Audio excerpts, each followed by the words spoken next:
But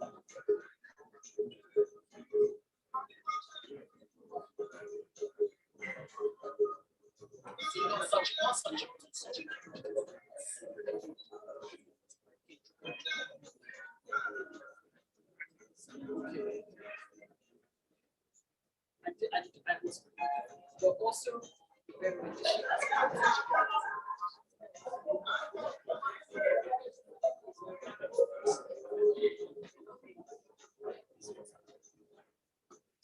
maybe she thinks that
I know.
Shit, engineer.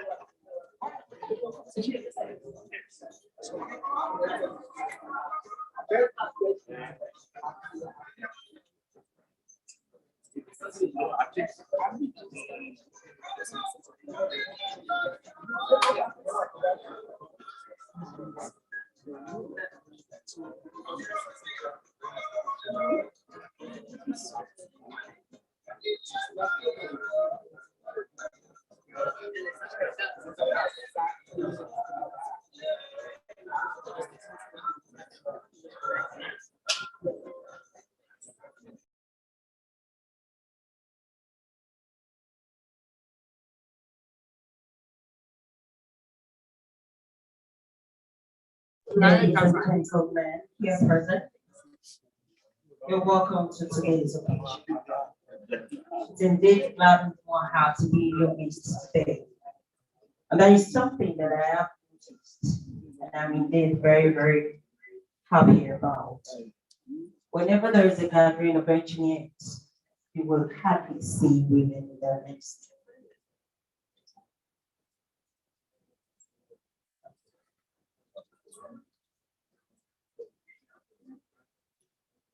you will hardly see women in their midst.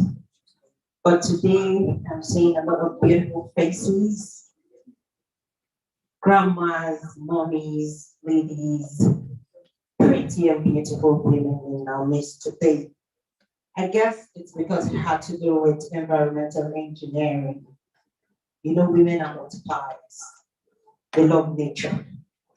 If not for women, what would the world be? Like the universe would say they are the EUIA. Of course, what would be cooked without adding salt? What would it taste like? So it's very, very, very going to be exciting and very, very entertaining today. It's not a day of too many speeches, but definitely the professional aspect will give a touch in it.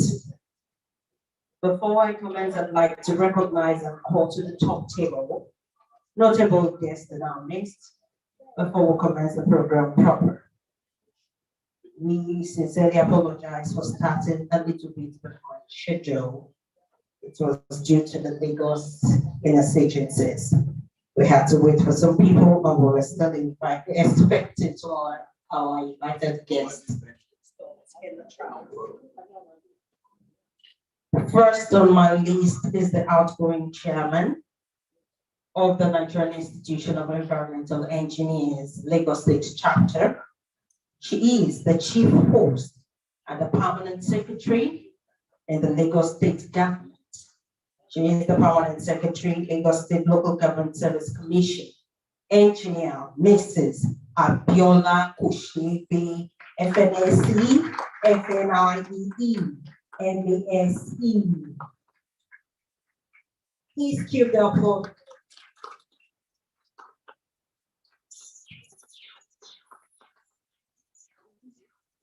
You know, when you find a woman in the midst of men and she really knows her onions, when she walks, you will see it with so much confidence and bravery. You're welcome in our midst, ma'am. To grace the top table also is the national chairman of the Nigerian Institution of Environmental Engineers, Engineer Sheson Moses Odukoya, NIEE, FNIEE.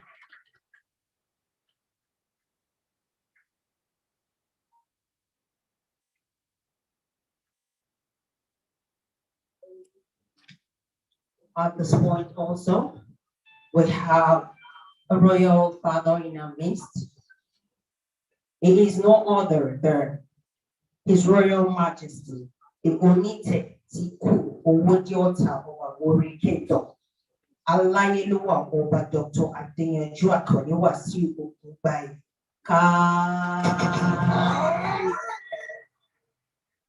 Adepelori, Rata Pelese, Ashepele, or PC, Keshion Bajo.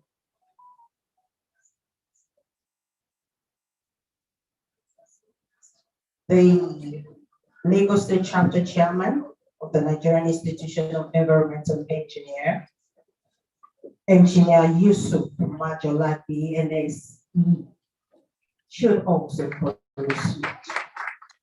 He needs to be accompanied by his beautiful wife, Dr. Mrs. Lamia MAJOLAGBE. Chairman, I wanted to ask why you should come to the top table before your wife. You're welcome.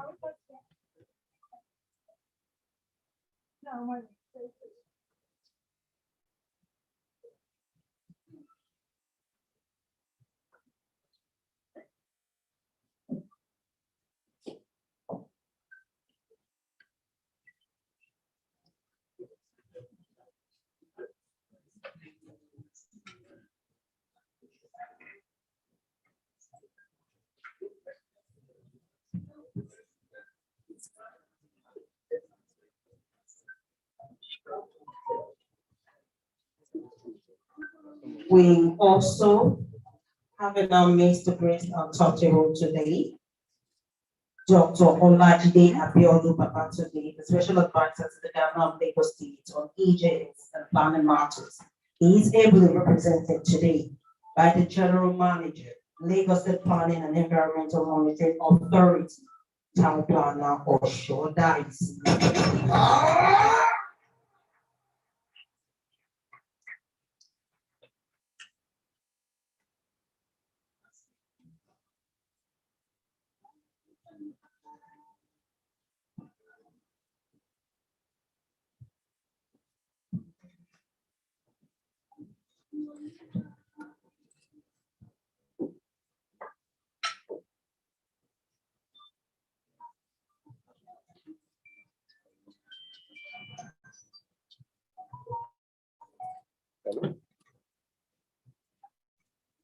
May I, at this point, create our indulgence that we all be upstanding for the national anthem.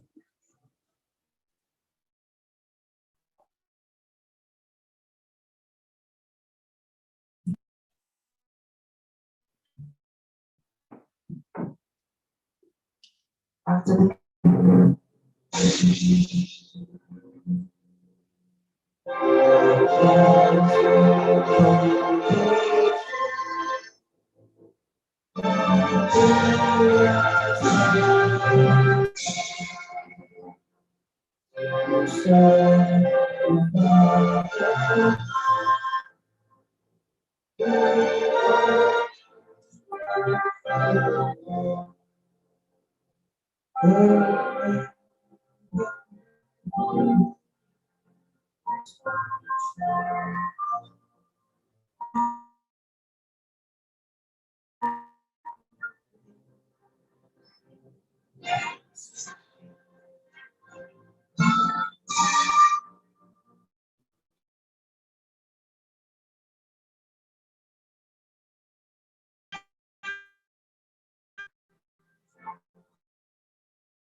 Monire, an assistant director with the Lagos State Government, will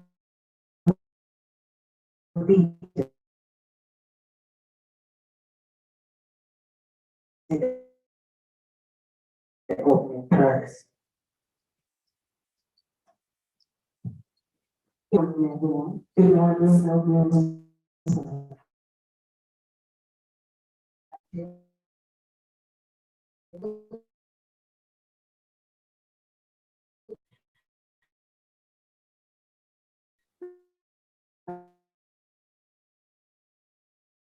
Good morning, everybody. Please help with us to rest. He's worthy of our praise.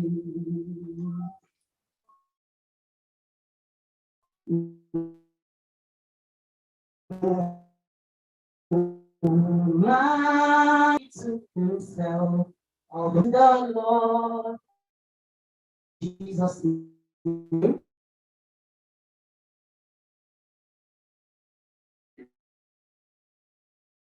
It's Hannah Rock of Ages. So say thank you. Thank you for giving us the grace to be in your presence this morning. Glory, honor, adoration to your name in Jesus' name.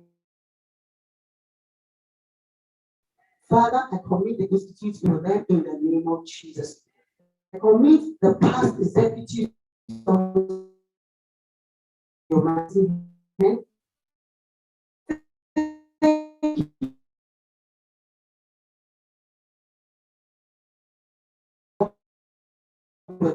I pray that you will walk with them in the name of Jesus. All the wisdom that is required, the knowledge, the understanding, the human relation that is needed to work with the people, Lord, you release unto them.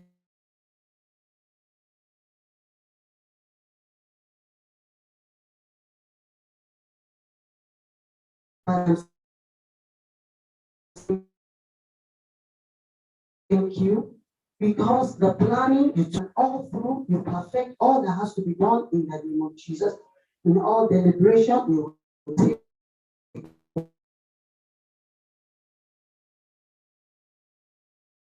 And at the end of the day, thank you for that which you are doing and yet to do. In Jesus' name we have prayed.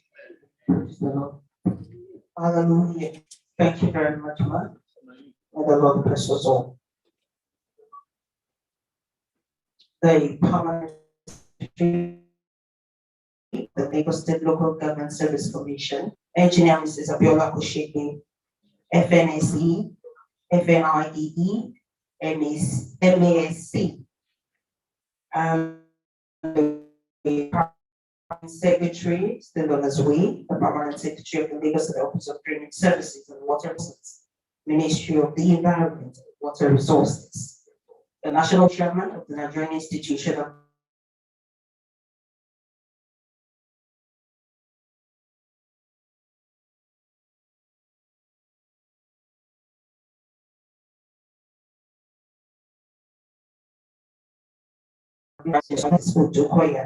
MXC, His Royal Majesty, the Oniteti Ku, the Wodiota of our Warrior Kingdom, Alayeluwa, Oba Dr. Adeyoju, Akoyewa Siugo, please.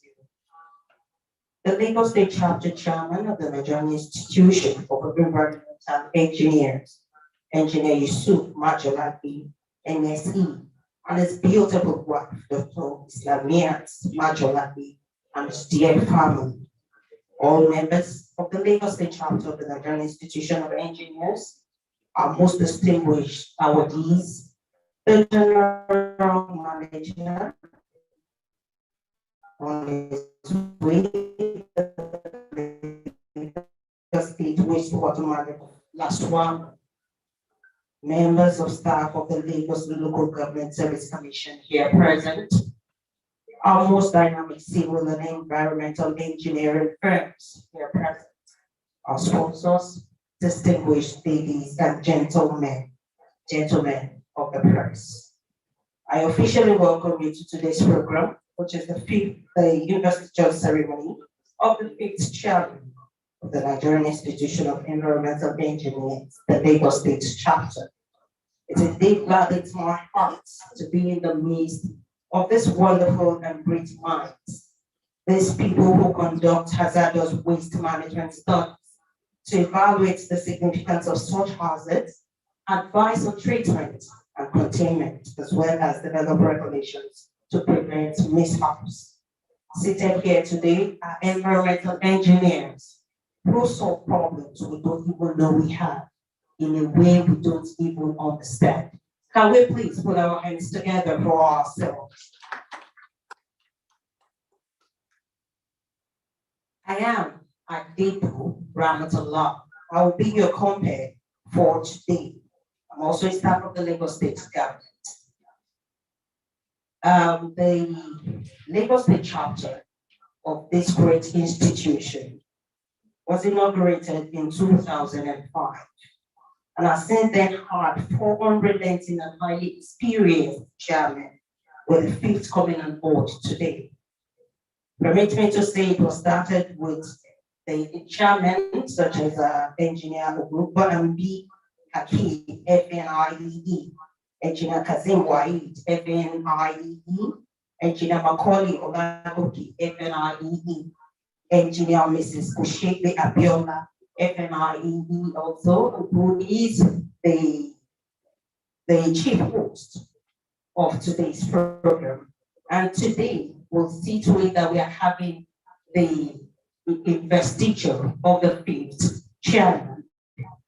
Without much ado, I wouldn't like to take much of our time because I know We're very busy people.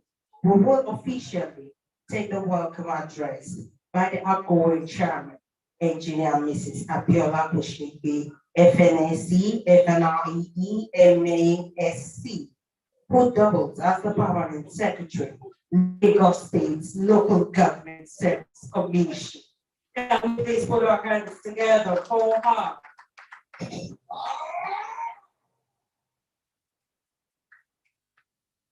It's not very easy to obtain all that.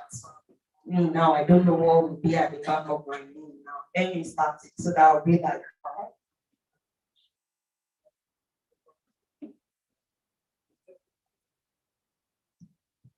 thank you.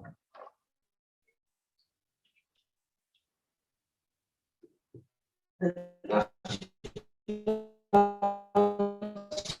chairman and the all our guests, permit me to stand on the well-established protocol. It gladdens my heart to be here today. It's been a very long journey, but thank God that we're here. I extend warm greetings to all of us here present today as it marks the installation of the new chairman of the Nigerian Institution of Environmental Engineers, Lagos Chapter. It's noteworthy that the chapter has made significant contributions to improving the environment through lectures, seminars, and partnerships with local groups, organizations, and government institutions. During my tenure, we had sessions. We also marked the World Environment Day with remarkable footprints by donating 12 water closet systems to a non-profit foundation domiciled within a low-income coastal area in order to fight open defecation. This was, the students were very happy. The students of the foundation, we made presentations to them. We had awards given to some of them. And it was really a event. We've been participating in the domestication of the National Building Code for Lagos State, an avenue where where our contribution will ensure a safe, sustainable, and eco-friendly building for Lagosians. The National Building Code, with our input, we're working towards building construction. We're hoping that design and adapt sustainable means in develop construction. We promise to keep the flag flying to make the environment a conducive place for all of us and our future generation. It is such as low membership, low response to payment of dues, also physical space for monthly technical sessions. We had an office space that was given to us by Loma, but unfortunately, we're looking for a new office space. So there's a lot still to do, and definitely this administration will continue what we have done before.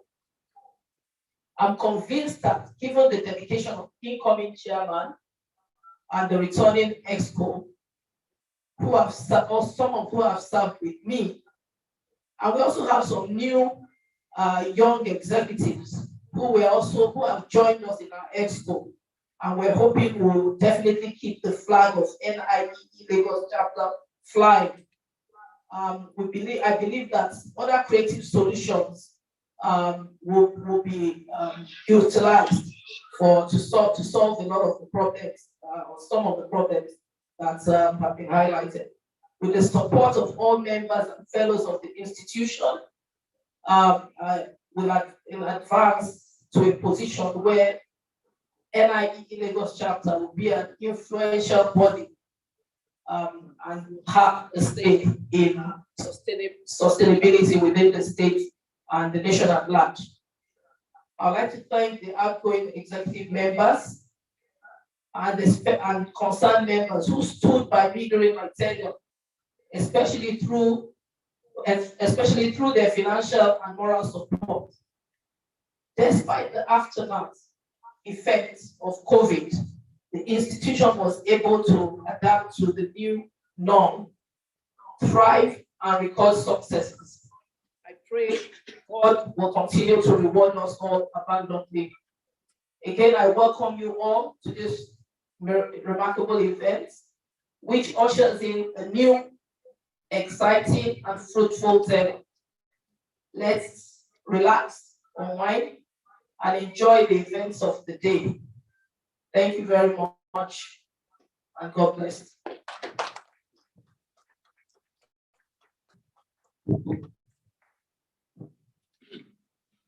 That applause is not enough. It's not actually easy to be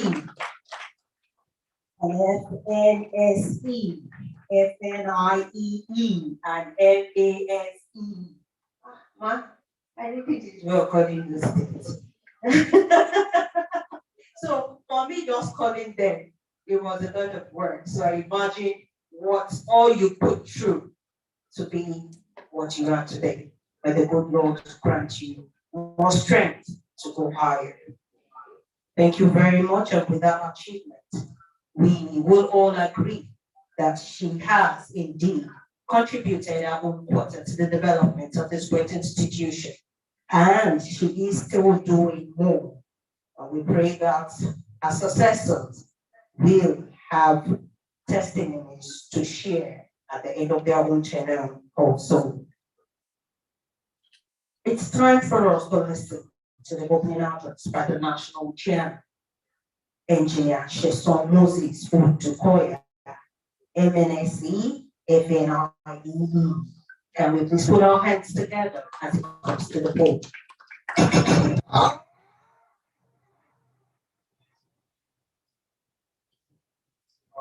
Thank you very much.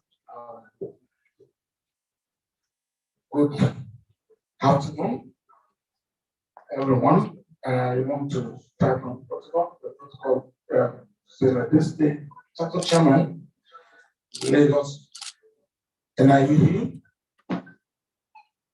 Engineer Abiola Oshede, FNIE, NSC, and NESC. The cabinet C, they are present. The general manager, Lagos State Fiscal Planning Monitoring Agency, represent the fellow of the Joint Set of Engineers represent.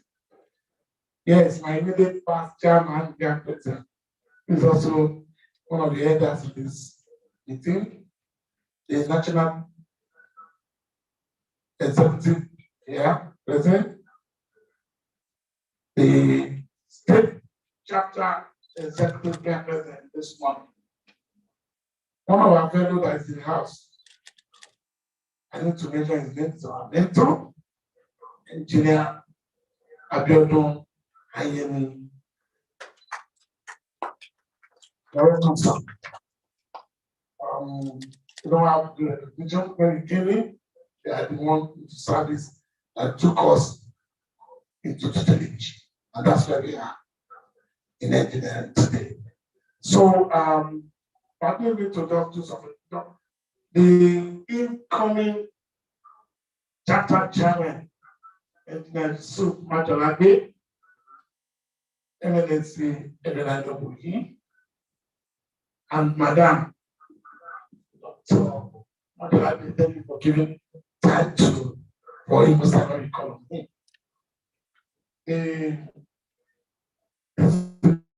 Inviting guests, ladies and gentlemen, we gratitude to Almighty God that we are witnessing the inauguration of the 5th chapter channel of Lagos in this center of excellence.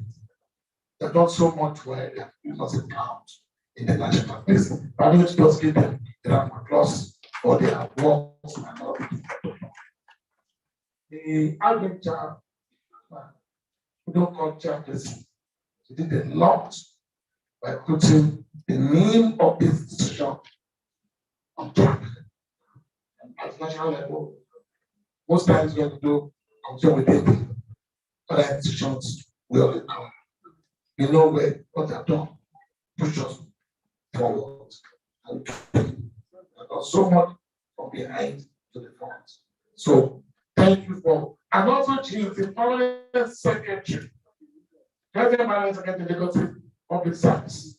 That's what also gave her an announcement or to help us to do so many things. So we want to thank you for your support, ma'am.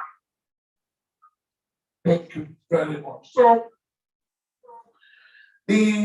what we have come to witness today is the inauguration of the new person. Well, it's here on easy line, the head that we are what? Please, Eddie, let's call it for you. I don't. Now what? Eddie Crown. So I'm not afraid, and I won't be disappointed because the one that got demonstrated capacity in terms of leadership. So please let me to appreciate him for this kind of role. So my words are very simple. Just to say, well, engineering is has a lot of challenges, and we have to solve most of the environmental challenges that you have accomplished. And that's why some of us are plugging into areas to solve environmental challenges. Everywhere you are human being, there must be what? Environmental challenges and one result. People must keep coming to these earth to live without destroying this health that we are living, we live now. So, well, it's a great thing to be here this morning to witness this inauguration. I just say, please, we need to do more in area. Let just say, area we expect you to do more in development of code and standards for this environmental sector. We also expecting from you community engineering get involved in the local areas and let them feel the impact of the institutions. Also, I've talked about them. You need to work more on the area of membership drive. These associations is a model, we call it model for division. And that means at this time, you need to bring in more people. We need to do sensitization. We need to do more sensitization so that people will know more about the institution. And then we need, when you say you have an association and you don't have people are not paying annual dues, then what do you expect in one association? So then encourage the member to support you by paying annual dues. And like we discussed the other time, we have different parts in Lagos. The pay is there, it's back from here. Bring them on board. And with me, VI is there, it's back from the treasure. Bring them on board. Let more people join in. We have a lot to do in the sector if we can work together as a team. We have other professional bodies also there that we must work together that will help us to do more and people can feel our impact in society. Please, that was my advice. So to you, so I want to appreciate everyone that come with this occasion. So by the power conferred on me as national chairman, I hereby declare this program open. Thank you.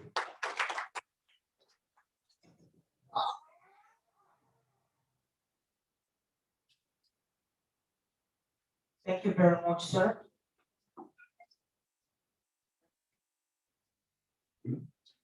The chairman, we just heard the national chairman's advice and expectations from your chapter, from the mother of all the nations. Pray that the Lord grant you strength to achieve all this beyond expectations. Even though today is a day of award and investiture, the lecture to give the professional touch will definitely have its place. And that's why we will have a lecture. We'll have two lectures rather, but the first lecture will be delivered by a special advisor to the Governor of Lagos State on EGIS and planning matters. But due to official matters, he's unavoidably absent, but has sent in a capable, efficient, and diligent representative to deliver his lecture. But before I proceed, I would like to read his citation. And I'll permit his representative to be seated while I read his citation, since he's not physically present. Dr. Olajide Abiodun Babatunde is a development consultant with over 20 years of experience. He is currently serving as a special advisor to the Governor of Lagos State on EGIS and planning matters. He is also the founder and managing partner of Capital Inn Hotels and works as a full-time principal partner, CEO at Environscape Planning Consultants. Olajide has a background in urban and regional planning and holds a master's in development and planning and a PhD in development planning. He is also the owner and managing partner of OAB Capital Cars, Properties, Motors and Holdings Limited, which contribute 10% of their profit to fund the Ibadan Music Society of Nigeria, Muslim, and the Initiative for Self-Help Communities Nigeria, sponsored by Olajide, his wife, daughter, and associates. Olajide is a lover and collector of arts, with over 2,000 original works displayed across his properties in Abuja, Ibadan, and Atlanta. His educational background includes executive leadership decision-making, optimizing organizational performance from the Kennedy School of Government in 2013, PhD in development planning from University College London, ECL, Development Planning Unit in 2011, MSc in Development and Planning from University College, UCL, Development Planning Unit in 2008, Advanced International Certificate in Land Administration and Geographical Information from Sweden, Sweden in 2003, BTech in Urban and Regional Planning from Ladoke at Hintola University of Technology, Oyo State in 1999. Some of the career achievements include the Abuja Geographic Information System Project between 2003 and 2007, Federal Capital City House Numbering and Street Naming Project between 2004 and 2006, Abuja Solid Waste Management Project between 2003 and 2004, successful concession of 11 companies for solid waste collection in Abuja in 2004, Abuja Taxi Project between 2004 and 2005, Federal Capital City Bus Shelter Project in 2005, redevelopment and renewal of neighborhood and district centers in Abuja Phase 1, Telecom Kiosk and Newspaper Stamp Project in 2004, initiation of the Abuja Mass Housing Project in 2005, revitalization of the Idu Industrial Area in 2004, field verification exercise for Central Business District in Abuja in 2004, eradication of street hawkers and traders within Federal Capital Territory, FCT, outdoor advertising project in 2005. Some of its awards include the most patriotic Ibadan Indigene, presented by the Central Council of Ibadan Indigene in 2019.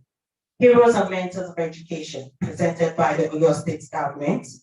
An award of recognition as a friend of Mali, presented by the President of Mali in 2014.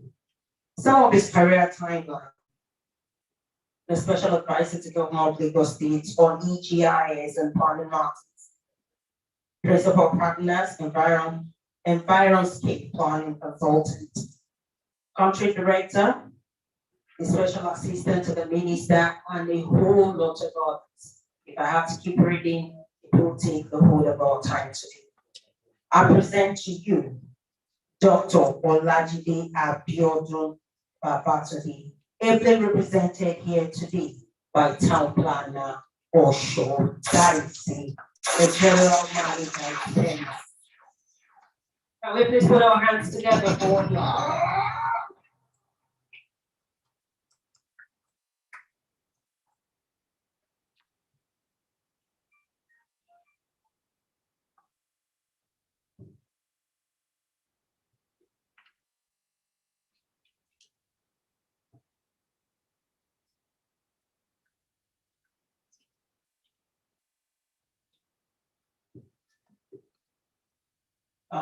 Good afternoon, everyone. I have quite a long list of protocol list given to me by my PRO, that is a PRO to last term Lagos State Planning and Environmental Monitoring Authority. But I think I'll just want to overlook it and just stand on the existing protocol so established in this gathering. So permit me to do that. Having said that, I also want to create an indulgence and also say that the SAEGIS planning and planning matters to Mr. Governor of Lagos State couldn't be here today because there are quite a lot of programs of the state that he has to be there. A lot is going on, development is going on the Lekki free trade zone, and there are quite a lot of projects that they are launching there today that he has to be there to be able to do what he has to do. So he said, I should be here, even under this short notice. He said, I must be here. He wanted to find a way out of it, but he said, the way things are going on there, he couldn't make it down here. So he said, I should just present his papers and then just wish you a fruitful time here today. So I presented his paper, tagged the Special Technologies in Development Planning for a Circular Economy in Lagos. Ladies and gentlemen, it is a great pleasure to be here today to address you, all distinguished environmental engineers, on the many benefits of special technologies in development planning for a circular economy in Lagos. Lagos, as you all know, being the largest city in Nigeria and one of the fastest growing in Africa, is facing a number of environmental challenges, including waste management and inefficient use of our resources. We are living in a world that is constantly changing and evolving. As the population grows, so the demand for resources and the pressure on our planet. It is time for us to take action and find new sustainable ways to manage our resources. The circular economy provides a solution to these challenges by promoting a more sustainable use of resources and, of course, waste reduction. And that is why he's sending me here today to represent him, the special advisor, Dr. Jide Babatunde. Unfortunately, like I said earlier, he couldn't be here. Well, the first, it's important and an opportunity to use this amazing platform to talk about the role that spatial technologies can play in helping us create a circular economy in Lagos and, of course, Nigeria at large. What is this circular economy we're so much interested in? Simply put, a circular economy is one where we keep the resources in use for as long as possible, minimizing waste and maximizing economic value. And that's why we all talk about the issue of waste to wealth, the economic value that are inherent in our waste, and of course, how can we use spatial technology to determine and to be able to fashion out new ways of what to do, to put all these resources together for reuse, for recycling, and of course, the benefits, the economic importance that will come through it. So, spatial technologies such as GIS, remote sensing, geospatial analytics, and drones can provide us with a wealth of data and information that can help us make informed decisions about how we use and manage our resources. This information can be used to optimize resource management by identifying areas where waste can be reduced, recycled, or recovered, and areas where new infrastructure can be built to support a circular economy. You agree with me that we are moving Okobaba, and then our outgoing chairman is she's one of the people that are involved in the movement of the sawmillers at Okobaba down to Agbowa. She was instrumental to so many decisions there.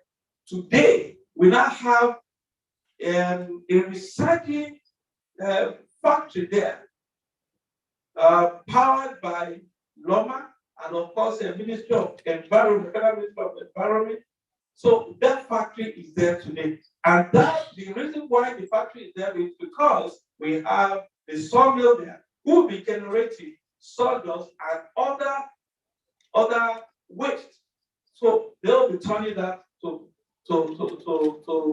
use particle bombs and all what have you. So the relocation, of course, brings about this decision and the well-informed by special technology as we are going into that in Lagos here.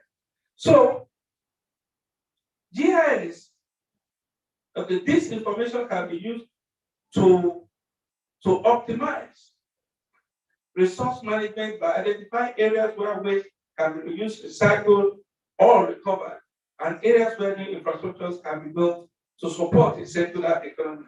GIS in particular allows for the mapping and analysis of data, which can be used to identify areas with high waste potential, as well as areas where new recycling and resource recovery facilities can be located, as earlier alluded to. This information can then be used to plan new waste management infrastructure, reducing the amount of waste going to our landfills, our lagoons, and canals, as we have in Lagos, and increasing the amount of waste being recovered. Remote sensing can also be used to monitor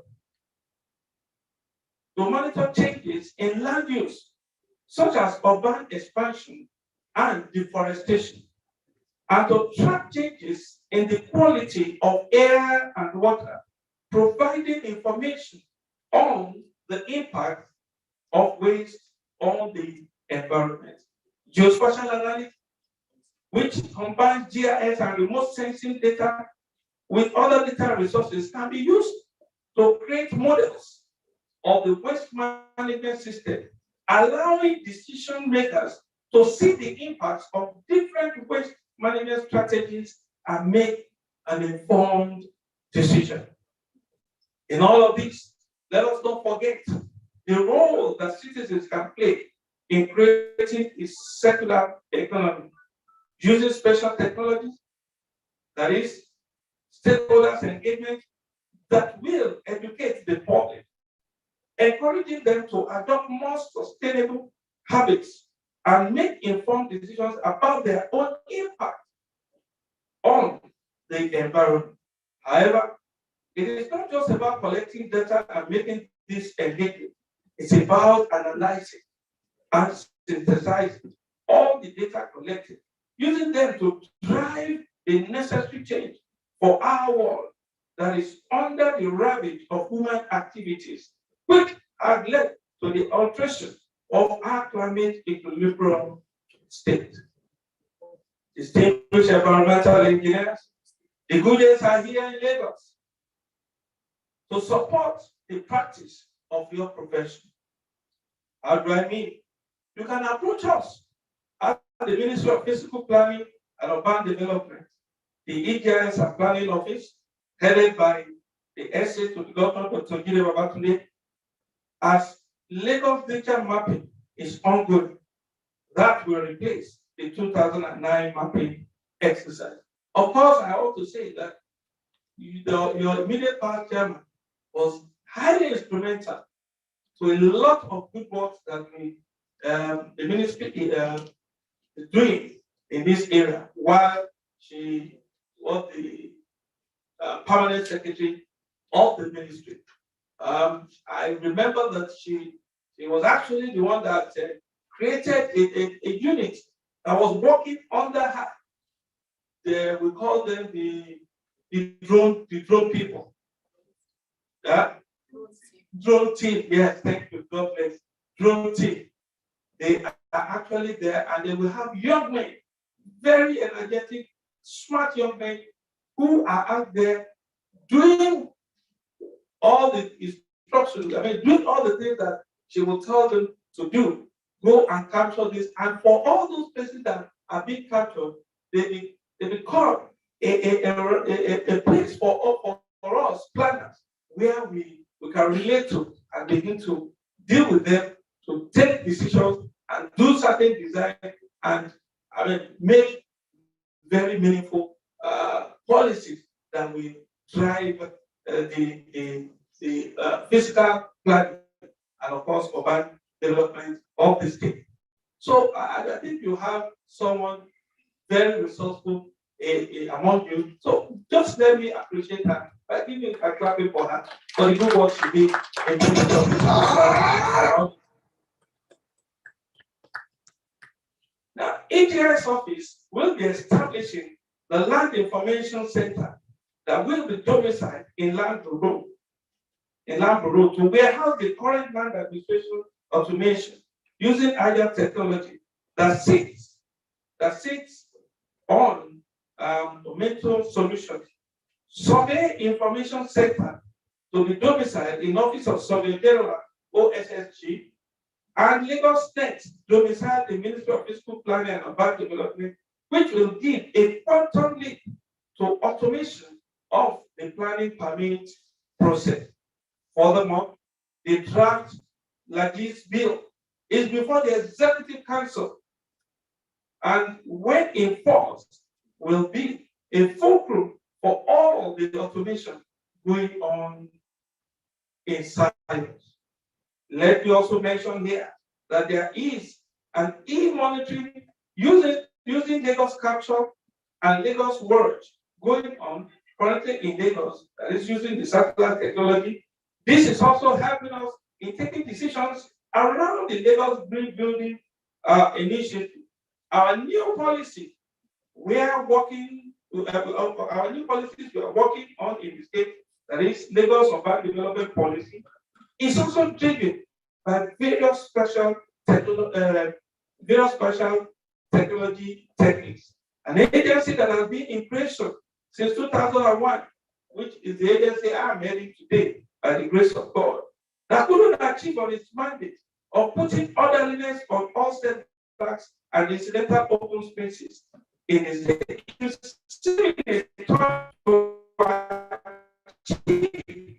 on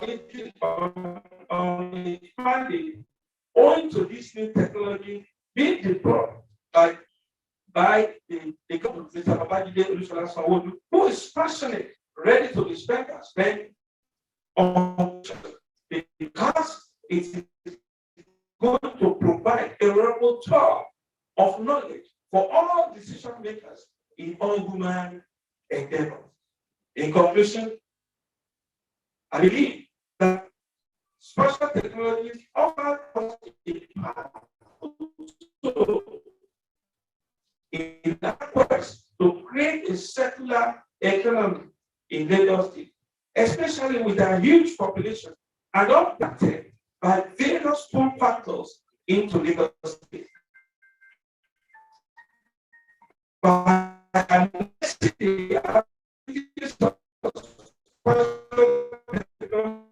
to provide data information, I am sure work together and make an informed and innovation that will work together to build a more sustainable future for our children, our city, and our planet in general. Thank you for listening. God bless you.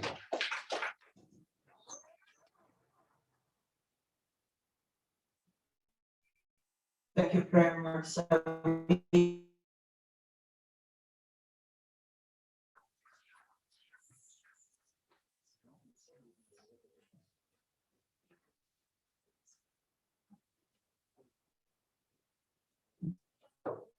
May I recognize the presence of Chief Olatayo YUSUF, an APC chieftain in our midst, and also a sponsor of the institution. Can you be upstanding for recognition, sir?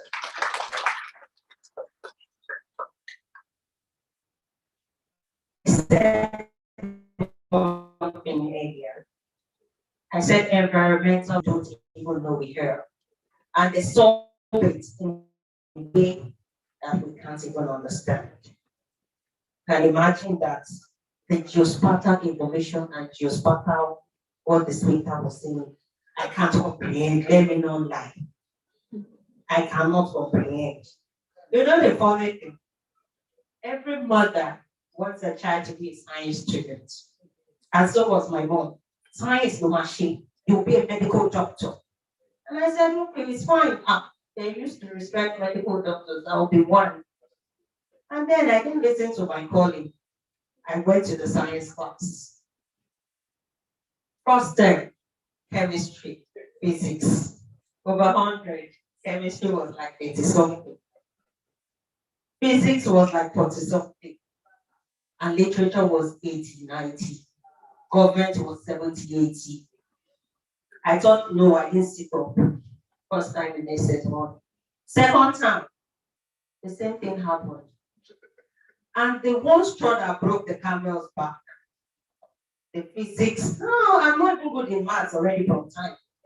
The chemistry teacher now said, everybody, learn first 20 elements by heart. I said, what? It's a miracle. I said, okay. But he said, by heart.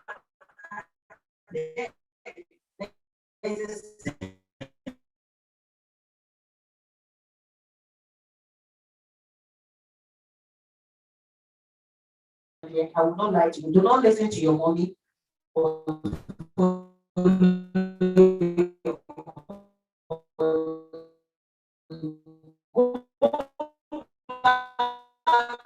Your mommy now. Go ye and tell your mom to read my literature and government will help me.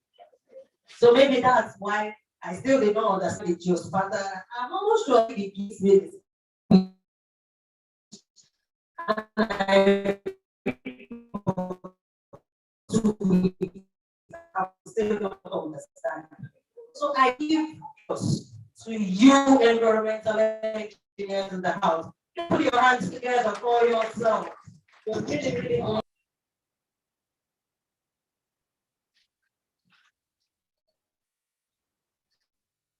I don't have questions for the speaker because I don't understand. But I know because it's your field, you definitely understand how it is. So, let me just take the stage for questions and answer. But if we have questions, can we please signify so that the microphone can come to us, for the speaker rather. If we don't have any question, then don't let me believe what I want to start.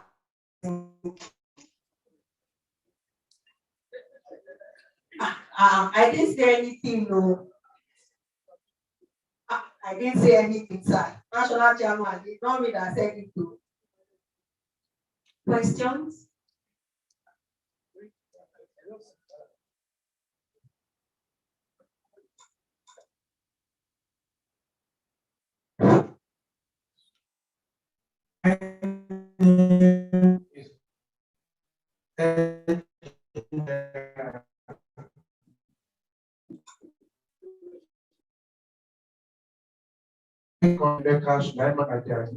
Of the institution.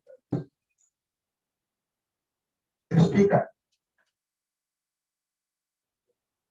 Engineering is what we are talking about. And engineering is universal, but application is local. And we must understand how to solve the local problem. Can you wrap it up how your lecture can be localized and solve local problems so that people like my sister can pick one or two things from it? Now an example. Okay, I will take it. I will take it. Do we have any other question so that we can answer those at the same time? To all the questions that we asked here. Now, the questions just asked, will take care of all the questions that probably will be asked in this dialogue, because we are talking about application and then localizing it. Now, you will remember in the course of my presentation, I was talking about with all of these things, we should not forget the people. That is to say, try to introduce them, new ways, how they can manage the waste resources that they are generating. So bringing all of this, we're talking about getting back to them, educating them, breaking down all these technology my sister here is talking about. So our market women and of course households using the local government to reach out to them, and of course to make sure that we tell them the best way to manage whatever waste that they are generating.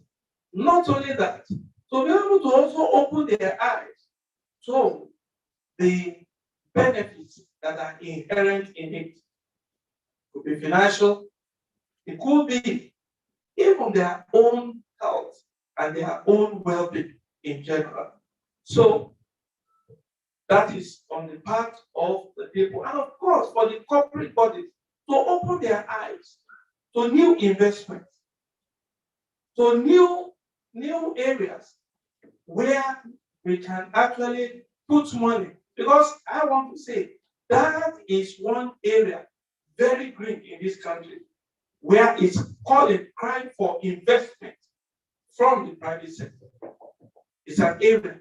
So putting all of this, the geospatial information that we're talking about is to say that we have a tool today that will identify places where we can generate X quantum of waste, the type of waste it is, whether it is liquid, whether it is gaseous, whether it is solid.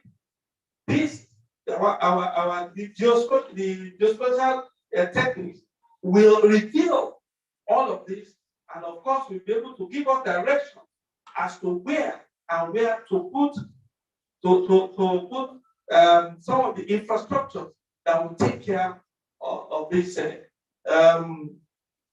waste as our people will be injected. So it's quite a huge one. But again, like I said, we stakeholders engagement is one thing that they need to do to business sector, to our common people in the street, call people in government, and of course be able to relate to them, especially the local government chairman, and of course bring other stakeholders who are involved in management of our environment. So explaining to them all of these things, because it will capture all of these things for us, and we will see, and then it is for us to explain to our people, break it down. So that's the only way we can get this thing across to our people in real practical terms, and then everybody will be able to resonate with the solutions that will be so brought. So I think was I able to speak to your question? Thank you, sir. Thank you very much, sir. Nice. Thank you, sir. This you should have helped my ministry with. Now you talked about ways, saying if it's solid, liquid, or, and I can actually understand some things.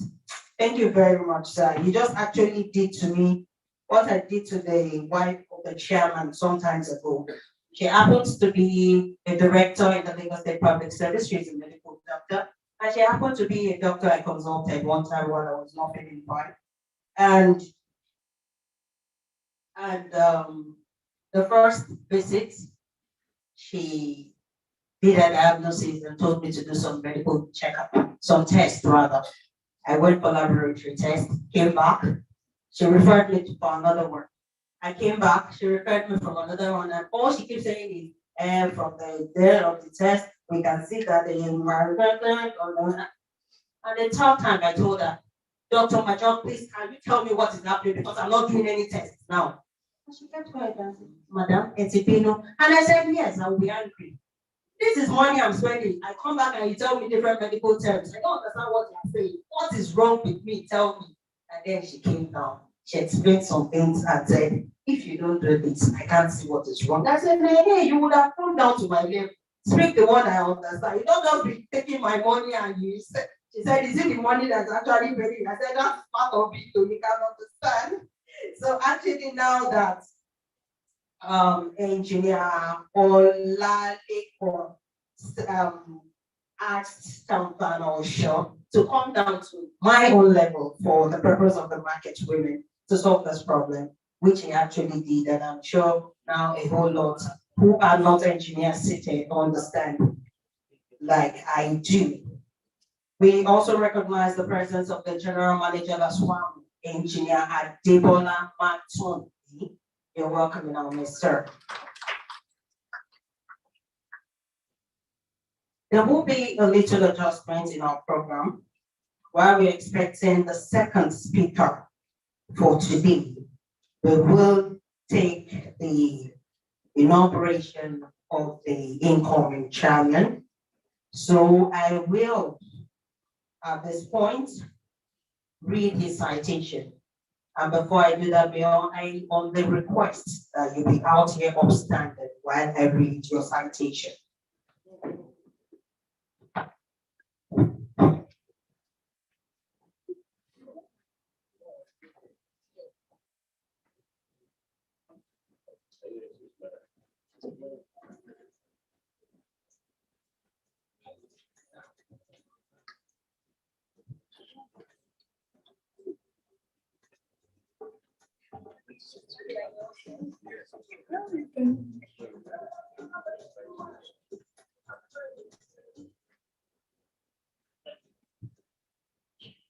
I am going to read an abridged version of a citation because the citation that I have is about 3 pages, which is going to take the whole day. It gives me great pleasure to read the profile of Engineer YUSUF MAJOLAGBE. Engineer YUSUF MAJOLAGBE is a graduate of chemical and polymer engineering at the Lagos State University and has a master's degree in oil and gas engineering at the University of Aberdeen, United Kingdom. He is currently a PhD student on fecal sludge management at the University of Ibadan. He is a corporate member of the Nigerian Society of Engineers, NIEE, a fellow of the Nigerian Institution of Environmental Engineers, NIEE, and a registered engineer with the Council of Regulation of Engineering in Nigeria, CORE, with over 14 years of experience in the design, construction, and maintenance of wastewater treatment plants. He is a certified project management professional, PMP, and a certified PMI Global Authorized Training Partner Instructor. He had his primary and secondary education at Corona School, Bagada, Lagos, and Lagos State Civil Service Model College, Igbogblo, Ikorodu, respectively. He started his career working with the Deep Water Operations Department, Chevron Nigeria Limited, through the International Human Resources Development Corporation, the United States of America-based company, as an assessment center supervisor and project engineer. Through IHRDC, he conducted presentations and assessments for over 500 operations and maintenance employees. Some of the position, he's currently working with the Lagos State Wastewater Management Office, LASWAMO, as a chief chemical engineer, where he has been appointed as the head public facilities management, PFM department. He was also designated to work as the zonal head of monitoring compliance to the installation of wastewater treatment plants across Yaba, Surulere, and mainland areas from July 2021 till date. Some of the positions he has held: plant manager, Okafa wastewater treatment plants from June 2011 to July 2013. Plant manager, Abeson wastewater treatment plants from December 2010 to May 2011. Assistant plant manager, Alausa wastewater treatment plants from January to February 2010. Some of the projects he has worked on include Abeson wastewater treatment plants, plant rehabilitation, Lagos Deputy Governor Residence Wastewater Treatment Plant Rehabilitation, Oba of Lagos Palace Wastewater Treatment Plant Rehabilitation, Lagos Deputy Governor Residence Wastewater Treatment Plant Rehabilitation. Some of the seminars and training, conference, and certifications he has include Project Management Institute, Certified Instructor for Project Management Professional, Lagos State Delegation to the Danish Green Transition Program, held in Copenhagen, Denmark. Result-based monitoring and evaluation, certified by 10 course associates, Lagos State Government. Clean energy certification by artificial intelligence for clean energy. Professional membership include Council for Regulation of Engineering in Nigeria, Nigerian Society of Engineers, Fellow Nigerian Institution of Environmental Engineers, Project Management Institute, International Association of Drilling Contractors, Energy Institute, Nigerian Society of Chemical Engineers, Society of Petroleum Engineers, and Fellow Institute of Humanitarian Studies and Social Development. He is happily married with children. I present to you Engineer YUSUF MAJOLAGBE.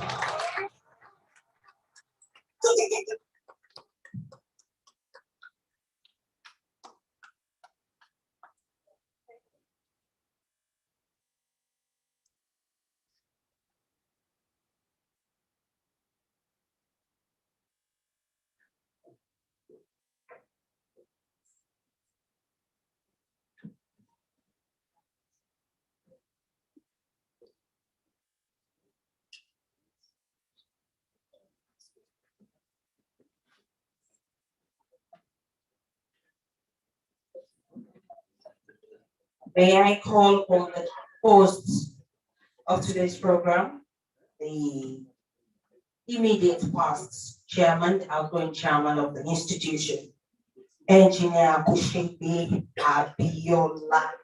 At this point, you will permit me to step down those titles because I may not call them all, I don't have them handy at the moment. But she is Engineer Abiola FNSC MASCE. She is going to do the inauguration, and it's to be witnessed by the national chairman, Engineer Moses Sheson Odukoya. May I have escorts? May I have all the executive members? May I have them getting ready, staying very close. So after him, all members of the executive council pause. Alyssa.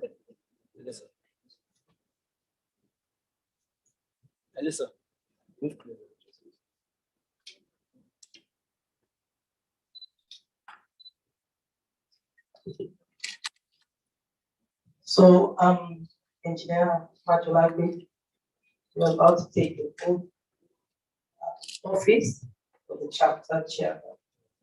Do you, having become the chairman of the Nigerian Institution of Environmental Engineers, Lagos chapter, solemnly swear that you will defend and uphold at all times the memorandum and articles of the Association of the Nigerian Institution of Environmental Engineers on all matters dealt with by her in accordance with the provision of the state memorandum and articles of association of the society?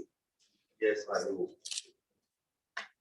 Do you promise and promote the objects of the institution at all times? Yes, I will. Do you promise to conduct yourself always on all engineering matters in accordance with the institution and lay down codes of ethics and conduct? Yes, I will. Do you promise to look after the interest and welfare of your fellow engineers and members of the institution? Yes, I will. Do you promise to meet all your obligations to the institution and serve selflessly to the best of your ability? Yes, I will.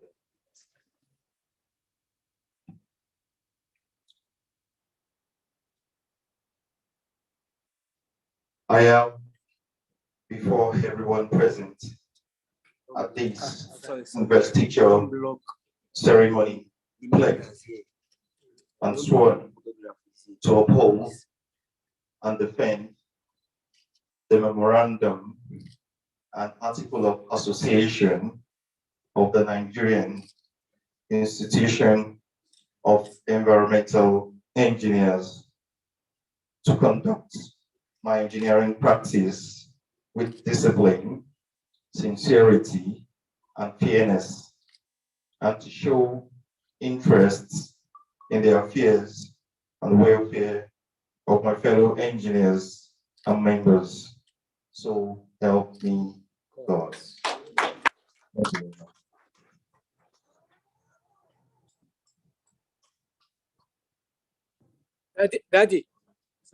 Daddy, I do that.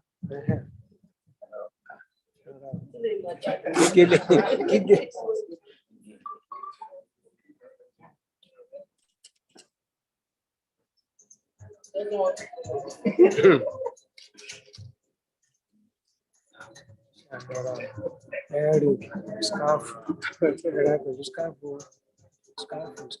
two.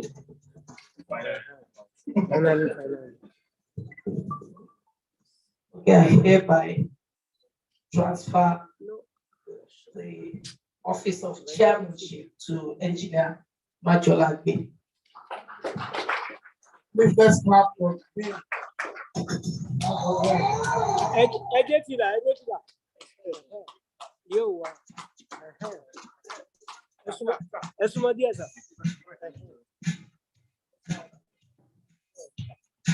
Mana é demo. É demo,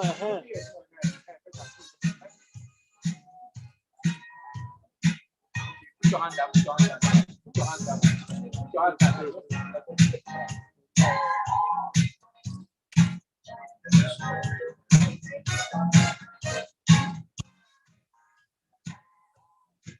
Oh, thank you, Steve.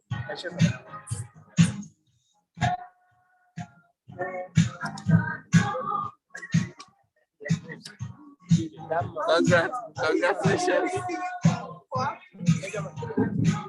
Can we have the rest of the Congrats. expo members, please? Let's have the congratulations. Yes, we have all the state expo here, please come. Find him, come in. Let's come and stay here. So, don't worry. Thank you.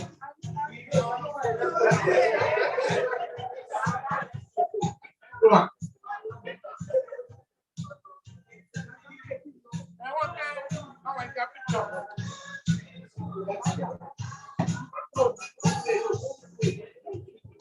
Yeah, let me go back.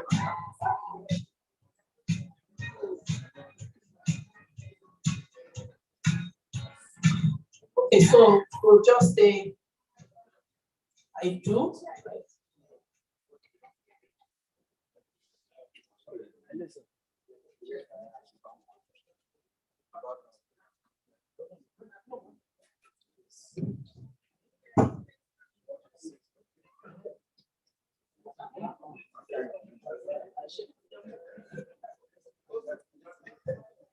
Good afternoon, everyone.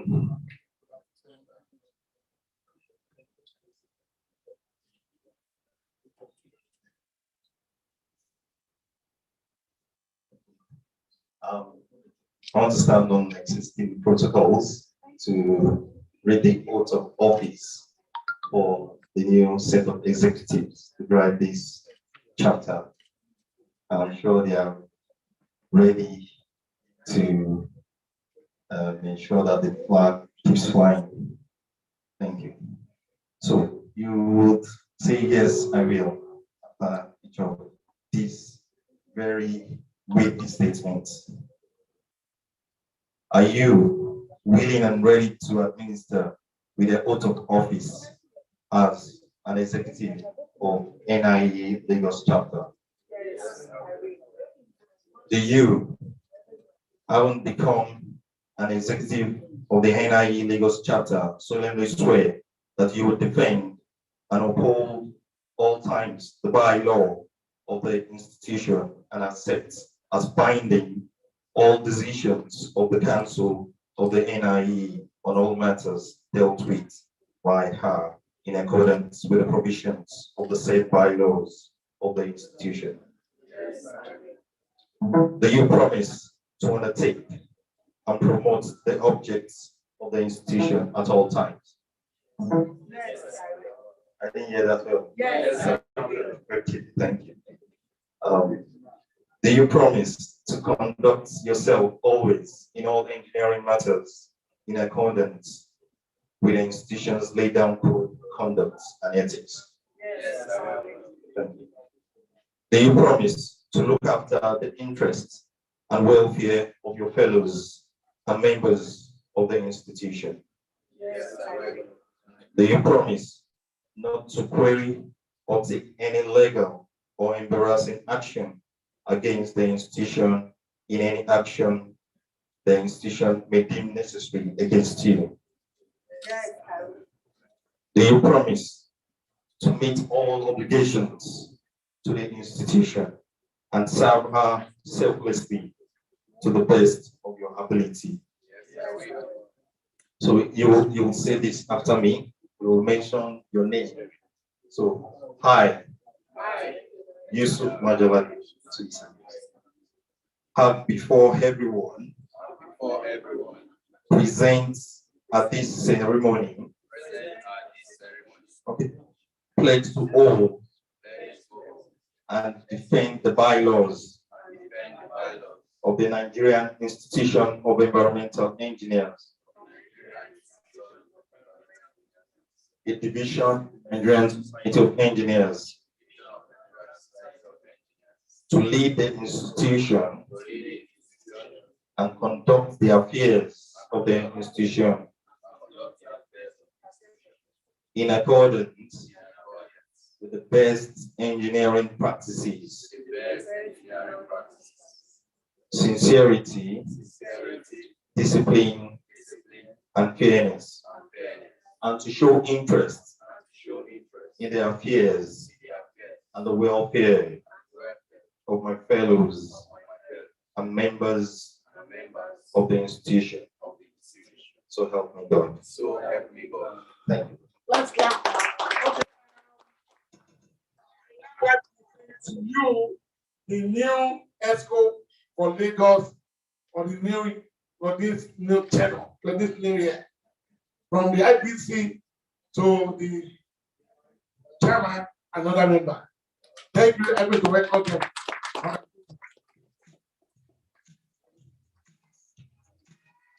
The Nigerian ESCO here, please come forward for photographs now. Nigerian ESCO, please come.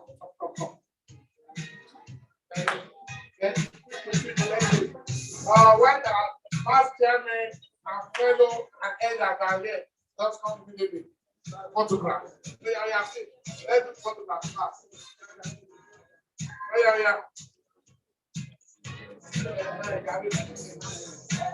Let's go.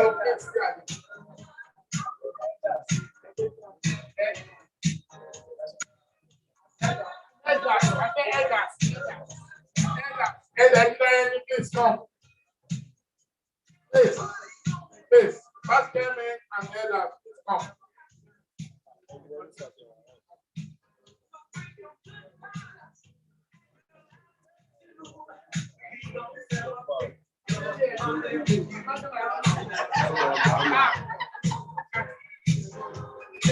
Let's go celebrate.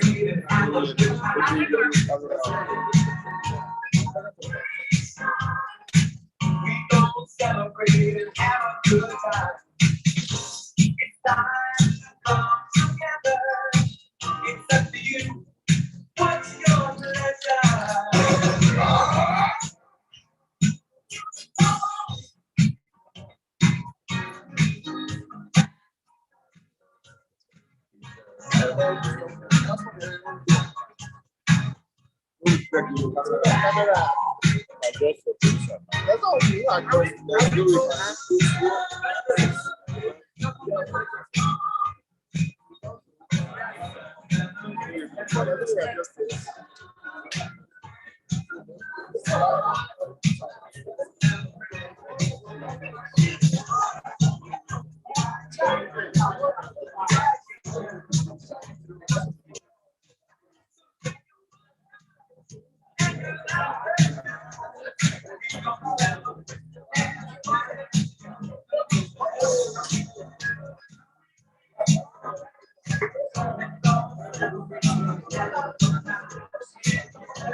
We have the chairman, executive members at the cake stand.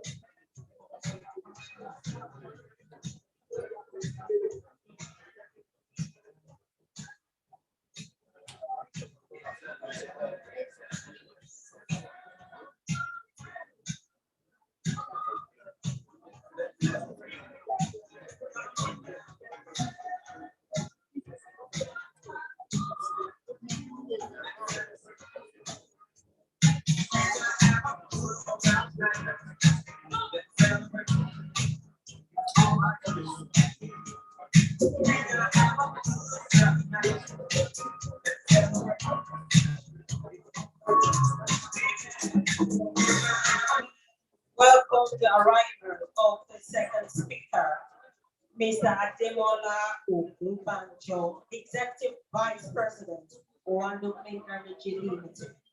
You're welcome, sir. Can you come forward to the top table?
Have we got all this members?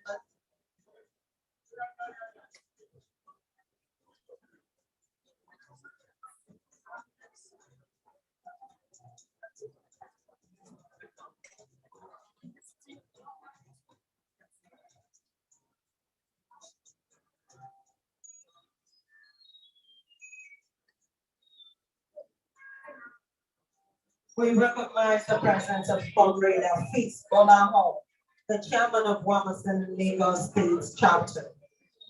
You're welcome.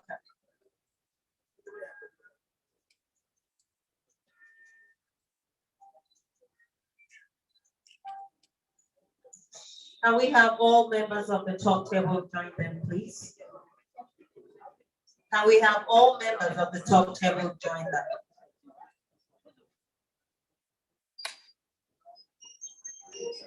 Kabiyesi, sir. The photo section, sir. All members of the talk table.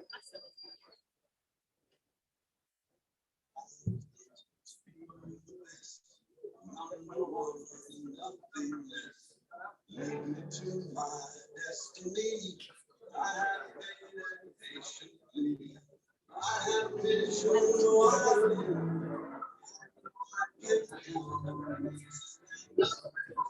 for the champions, for the champions. Stand up, stand up.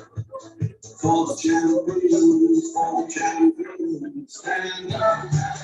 For the champions, for the champions. Stand up. Stand up. Stand up. For the champions, for the champions. Stand up.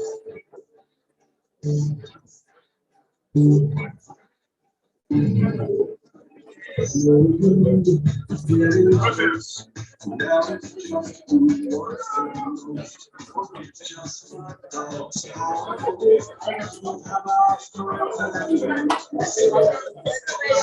we make it very snappy, please? After this photo session, we're going to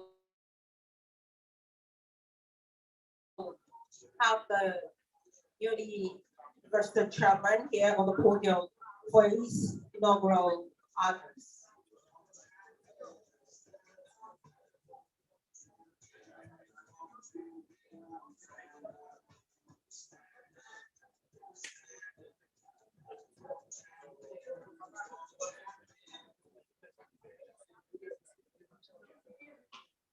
Good afternoon, distinguished guests, ladies and gentlemen. It is an honor and a singular privilege to stand before you today as the chairman of the fifth chairman of this prestigious body, the Nigerian Institution of Environmental Engineers, Lagos State Chapter. First, I would like to thank God Almighty for the gift of life and for making this day a reality. A big thank you to our distinguished guest of honor in absentia, Mr. Babajide Olusola Sanwo-Olu, Governor of Lagos State, and Dr. Kadri Obafemi Hamzat, the Deputy Governor of Lagos State. I want to give my special regards to the national chairman of this great institution, my mentor, my father, that has walked me through this path. I recall that he just called me, "You have been appointed as the treasurer of the NIEE Lagos State chapter," when we needed to revamp the chapter. And I was like, how am I going to do this? I said, okay, God, we'll talk. We'll see how we can do it. And here I am today as the chairman. So I have to give a lot of kudos and respect to Engineer Sheson, Mozi, Odukoya, MNSC, FNIE, the national chairman. A special regard as well to my sweet and beautiful mommy and the permanent secretary of the Lagos State Local Government Service Commission. She is now the immediate past chairman and the chief host of this auspicious occasion.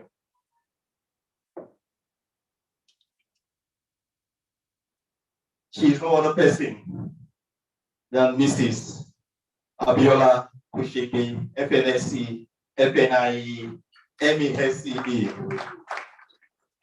And honestly, I find it difficult to actually put a searchlight to get a leader that can have high level of integrity with finances. And I think I really need to give kudos to her. I don't want to mention what our balance, the balance of our accounts say, because everybody wants to come and seek donation from NIEE Lagos chapter. She kept those finances at the top. No, it's not like the Jebu place. It's just let's use one English, financial engineering. Let me call it that. Thank you very much. And I actually learned that from her. And I know with that, you can lead a nation to the right path.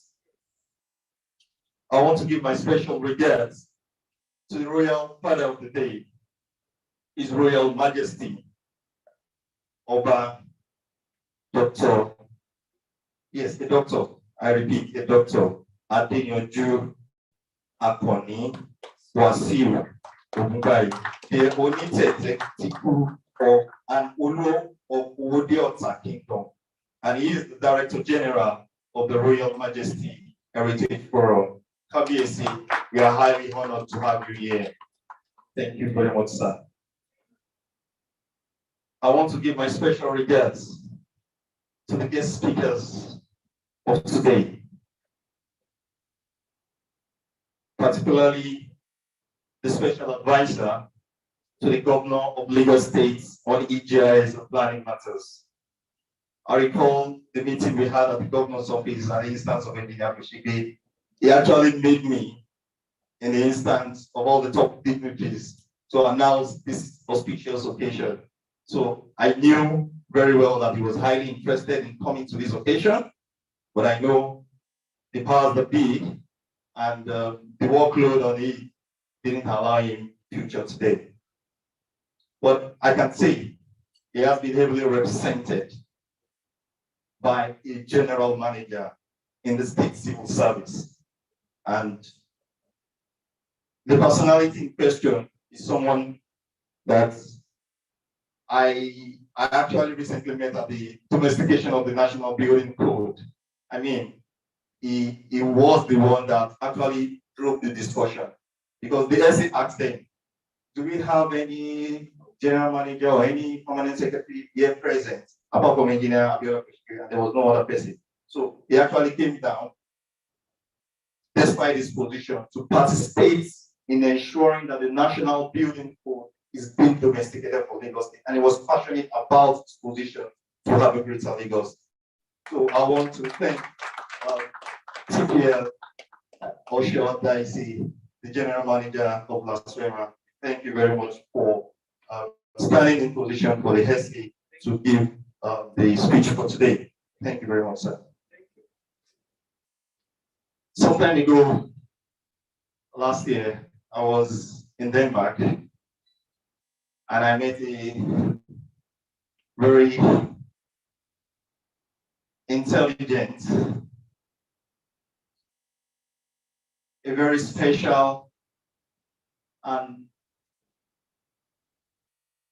inspirational, innovational personality that throughout our stay in Denmark, he actually kept the momentum at the top.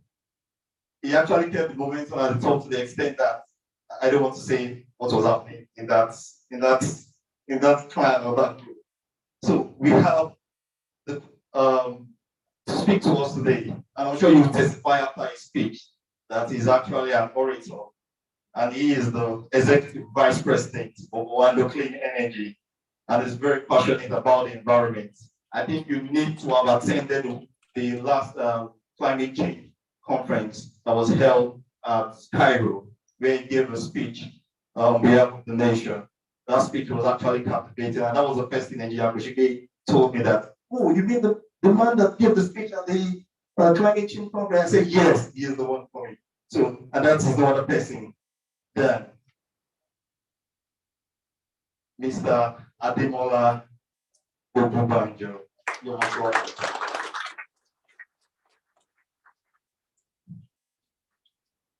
So many friends and colleagues here today. I cannot move without giving regards to the General Manager, Lagos State Wastewater Management Office, that has vested some powers on me to manage the operations of the wastewater treatment plants in Lagos. And I happen to be very young, and I'm still learning, but it just felt, okay, I believe you can walk the talk.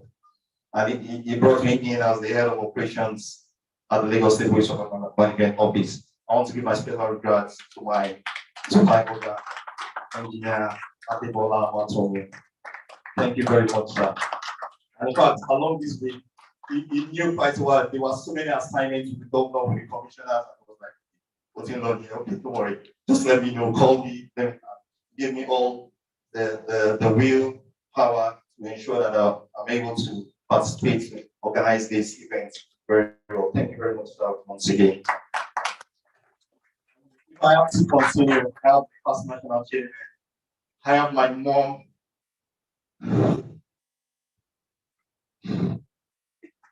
I have my mother-in-law too. I have my one brother. Yeah. Also many other deputies I can't have my bosses engineer, senior engineer, which you graduate here as well, and they also support other people. And because I have the last one staffs from there. You've been so great. You will see their souvenirs right in your dude bag. So I will have to read all of the stories I've written here about the circular economy.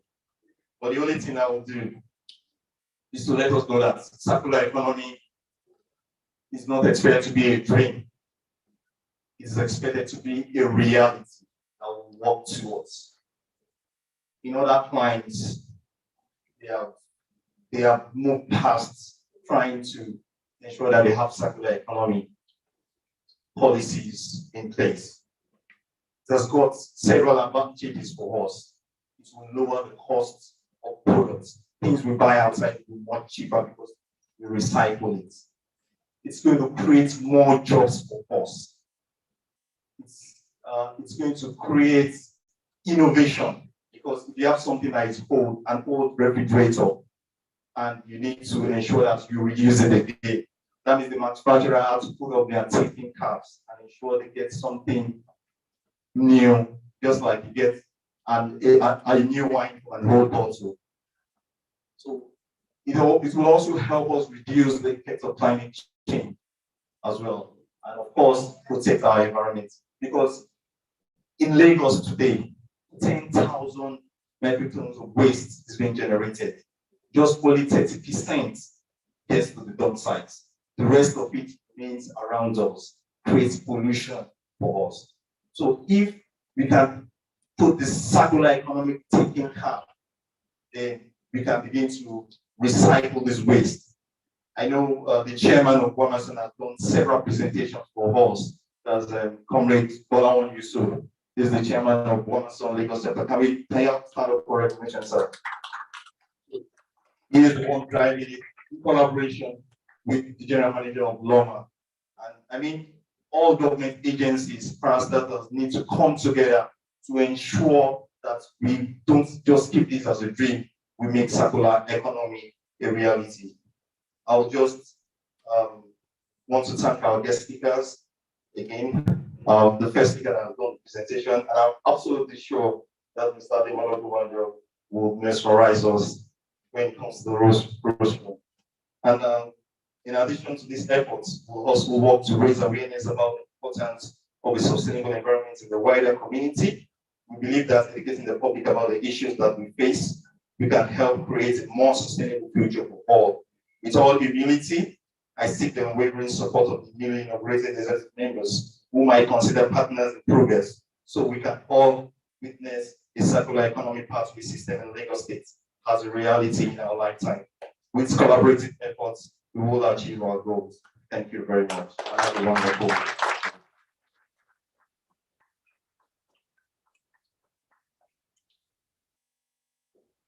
That was the inaugural speech of the 5th chairman of NIEE.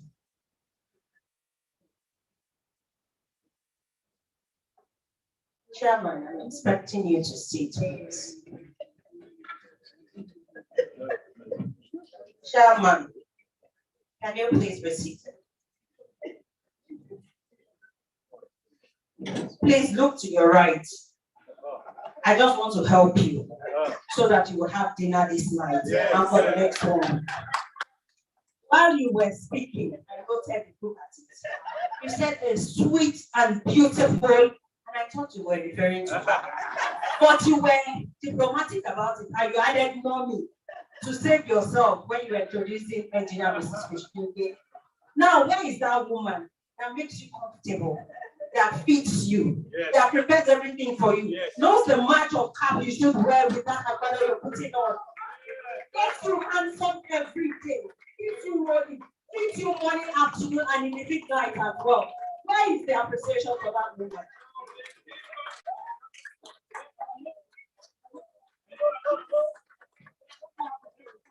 I ought to have greeted her.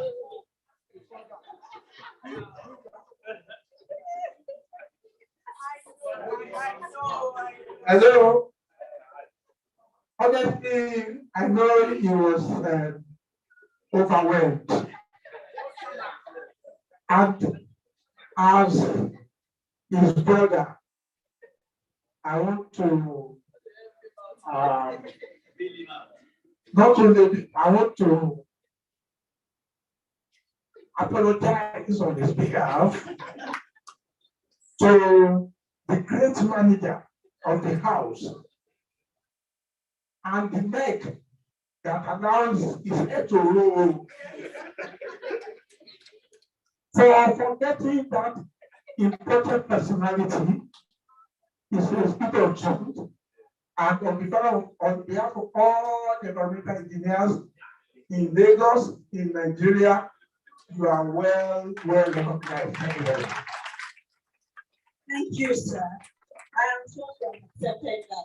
But because, sir, it was not the environmental engineers that wooed this woman, he should now speak in his own voice.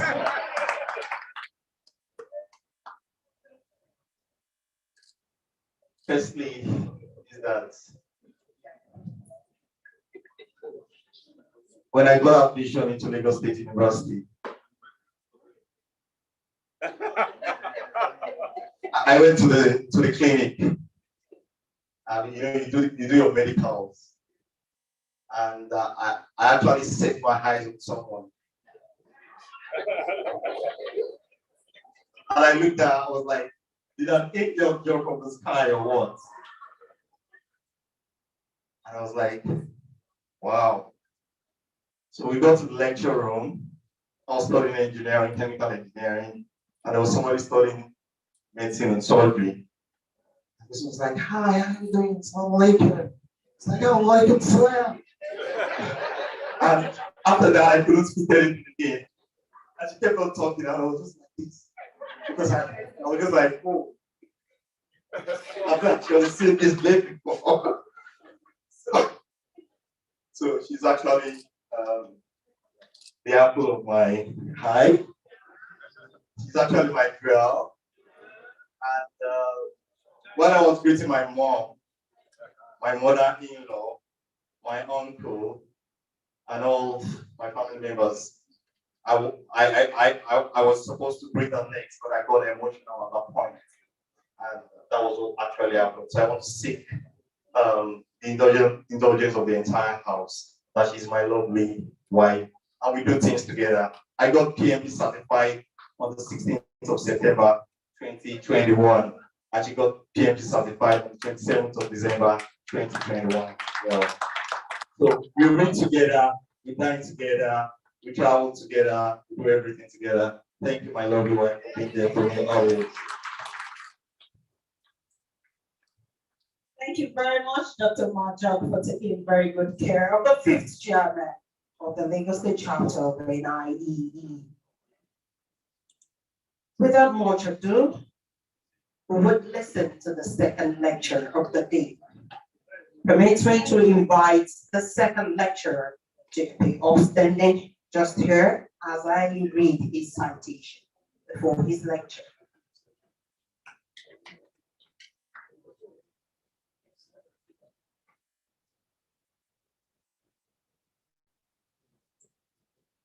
Can I have some of the executives, please, help me move the stick to the other end of the hall?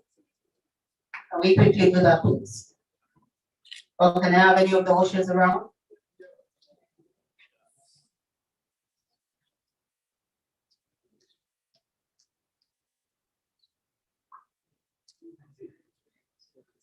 Thank you very much for that.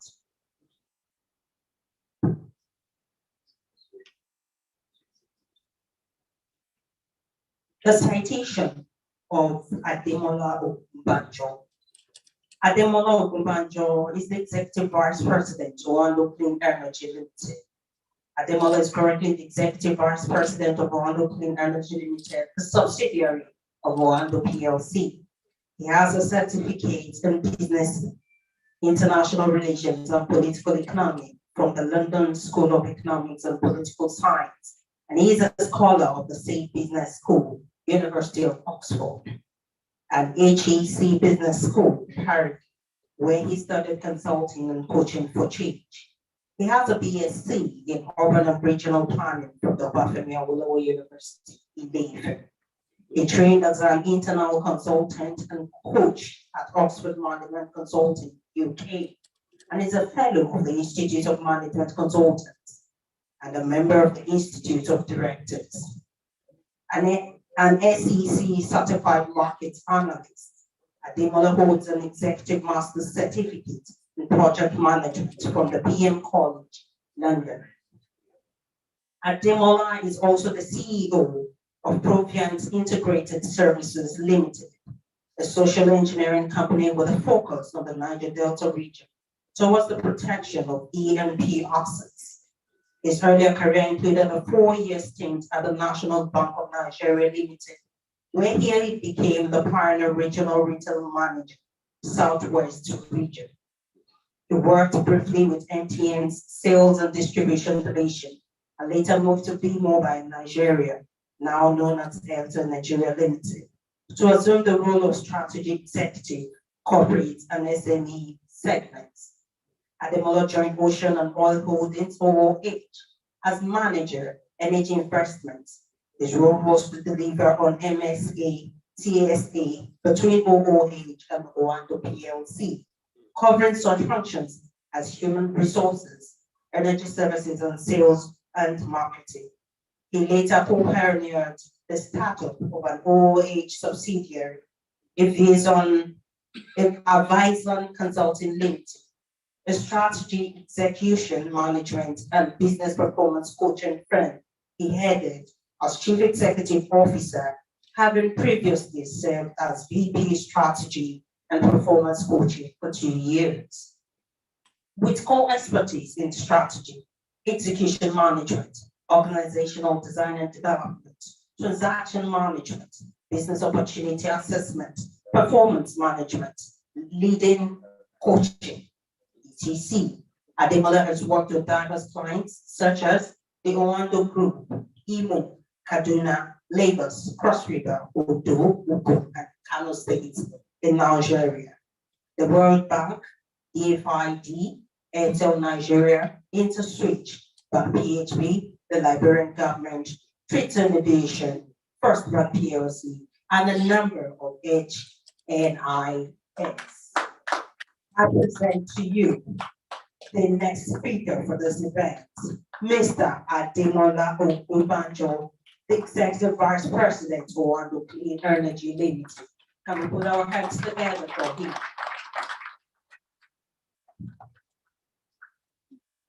Thank you very much. That was thoroughly uncomfortable. I was totally mortified. And trust me, I didn't send it. We need to come up with a shorter version. Kabesi. Mom and mom.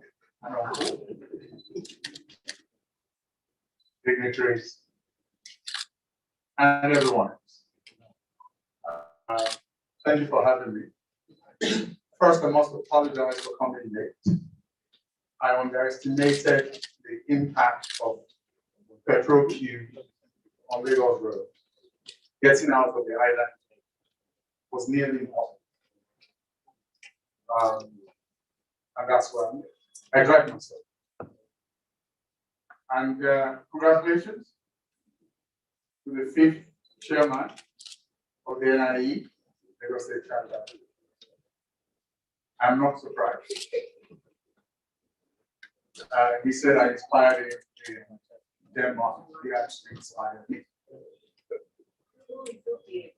His humility, his knowledge of his craft, and I speak to technical knowledge. And because of my encounter with him and some of his other colleagues that are in the room today, it became clear to me all over again that the civil service, particularly in Lagos State, has very technically sound professionals.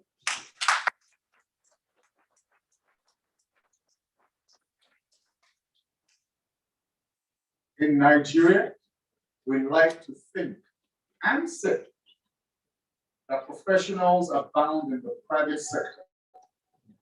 And then we always look at the public sector and we say, they need training, let's help them with training, as if they didn't go to school. Yes, there are inefficiencies in the system. Corruption is a problem. But when it comes to technical expertise, proficiency, and know-how, the guys that I have met in the Lagos State Civil Service don't need training as some CSR from the private sector because they know what they're talking about. We go to them with proposals that we have designed using consultants that we pay thousands and sometimes hundreds of thousands of dollars. And then we take the proposals to these guys. And when they begin to delayer what it is that you have brought and begin to give you insight, and you start to see what it is that you have missed, because they have on-the-job exposure and understanding. They understand the local nuances, the dynamics of both the regulatory environment and the market, and the social angles of everything that you've come up with as well. Whenever I engage them, I get an education.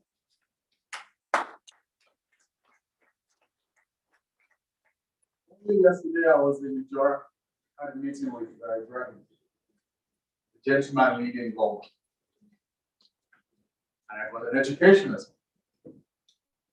well. So this gives me comfort. And it also confirms why Lagos State is at the cutting edge of literally everything. If it works in Lagos, it can work anywhere else. But Lagos is often the pioneer state, trying new ideas, developing new solutions, raising funds, attracting partners both locally and internationally, and then the rest of the nation begin to come.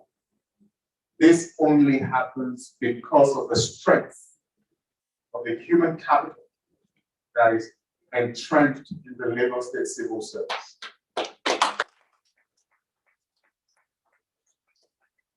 I've been mandated to speak today about circular economy, global trends, and the business case for Lagos State in inculcating the circular economy.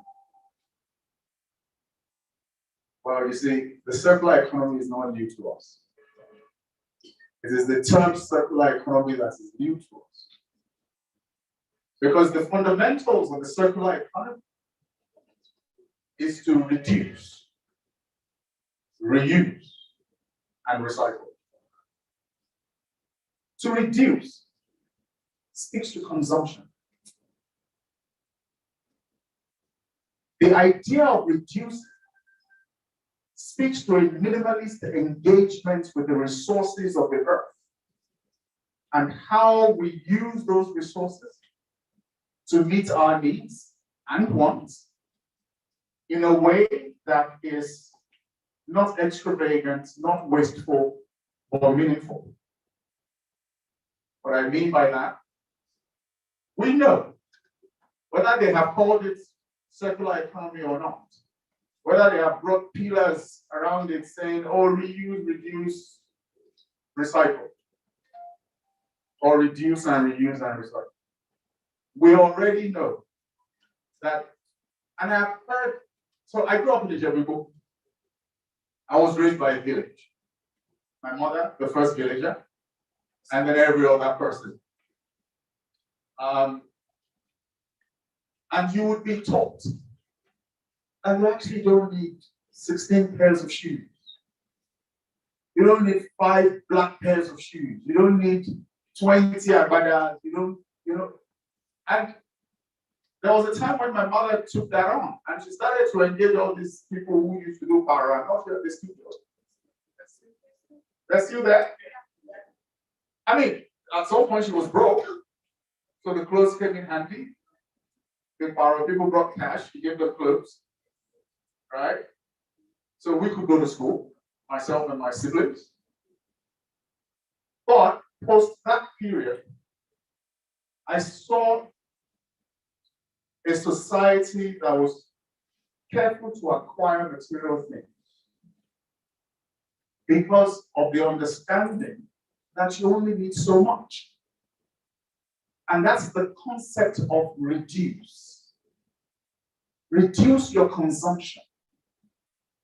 For as long as we demand 10, the world will produce 15 because they must build a buffer.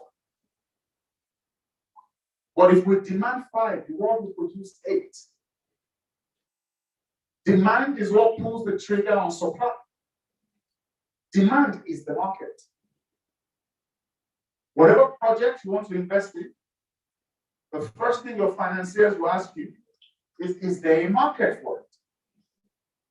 That market is demand. And it is the size of the demand that determines the size of the market. So the first thing we need to understand is that if we're going to help the climate, it starts with us and how we consume. I'm guilty. I have shirts that I've owned for north of 5-6 years, that their tags are still on them because I have never worn them. Some I would buy, it will take me time to wear, and then I'll grow a pot belly, and I can't wear them anymore. and then I'll slim back so I can go back to my shirts. But the point is, a lot of us have things that we don't need. Yes, we buy more. Let's speak to ourselves, not only because we can't afford it or for economic concerns. Let's speak to ourselves about this behavior because of the climate and future generations. And I'll tell you how it affects future generations. In the late 80s, a commission was set up called the Broadband Commission by the United Nations. And they were asked to look at environmental concerns, they were asked to look at development. And they came up with something called sustainable development. And they defined it as such. It is the kind of development that meets the needs of current generation in a way that does not impair the ability of incoming generations to meet their own needs. But when you look around you today, the way we use Earth's resources, it appears we're not planning for future generations. We're greedy with the resources of the earth. We explore excessively. Even on the biodiversity side, there are animals that have gone extinct. Some we have killed for sports. Their heads and hides hang in our homes. And some we just eat. That mandate that came from God that says, dominate the earth, I think we took it too seriously. We didn't quite understand it. So let's reduce our consumption. If you don't need two, why are you buying two? Some of us even boast about it. I have friends that say, I don't know, which one should I get? I like the black, but the gray is really nice too. I don't know. You know what? I'll just buy both. That's a discipline. Because the more you buy, the more will be produced. The more that's produced, the more natural resources will go into production. The more natural resources are tapped, the less you have left. And a number of these things can be replenished.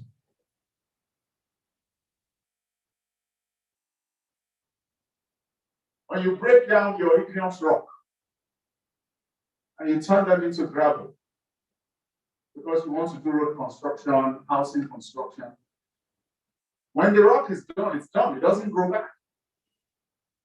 And there are children that will come, however long it takes. They will not know that there once was something called igneous rocks. They will see pictures in the books. They will read about it, but they will never see it. Because we've blasted everything and used up everything. And these things don't get replenished like that. Reuse. You grew up in the kind of family that I grew up in, the kind of local family economy that I experienced growing up. We didn't have a lot of money. So reuse was normal. My mom's hero would become for me for Christmas. That's reuse. And it's why I say to you that circular economy is not new to any of us. We just didn't grow up calling it circular economy. It just means you circulate the items within your economy. And the first level of economy is the family economy. Your brother will wear something, and when it's tight for him, pass me that. Reuse. And then when you are done wearing it, and you have no younger one to pass it on to, it goes to a cousin, or the neighbor's daughter or son. We've always reused. Or you buy this bottle of water. When you're done drinking the water, some women will come and collect it and put some husks and stuff in it, 3 bags. You know, they'll use it for zobo, they'll use it for paraga, they'll use it for albo, groundnuts, is reuse. We're reusing. What we haven't mastered because we didn't have the technology was recycling. That is, how do you take it from its current form and convert it into another? That's what we didn't have. So after reuse, at the end of life, when it's punctured, at best you will cut it up and use it to pour petrol into your, whether it's generator or parts, right? But at some point it goes to the landfill because we didn't have the technology to recycle. But now we do. So recognize, because I have 15 minutes and I need to do this justice. The circular economy stands on 3 pillars. Reduce your consumption. Because if you reduce your consumption, production will reduce. If production reduces, raw material extraction reduces. And then the natural environment is better conserved. The capitalist world would not want you to do this because it means the market will shrink and people will make less money. But please recognize that this is your responsibility. It's not government. There's no regulatory framework around it. To reduce is a personal decision you make, that I make. The next pillar is reuse. We're used to it already, but mostly for economic purposes. Now let's add environmental purposes to it. The recycling bit is technology-based and investment-based. And I'll speak to it very briefly, but I just needed us to understand how this flows.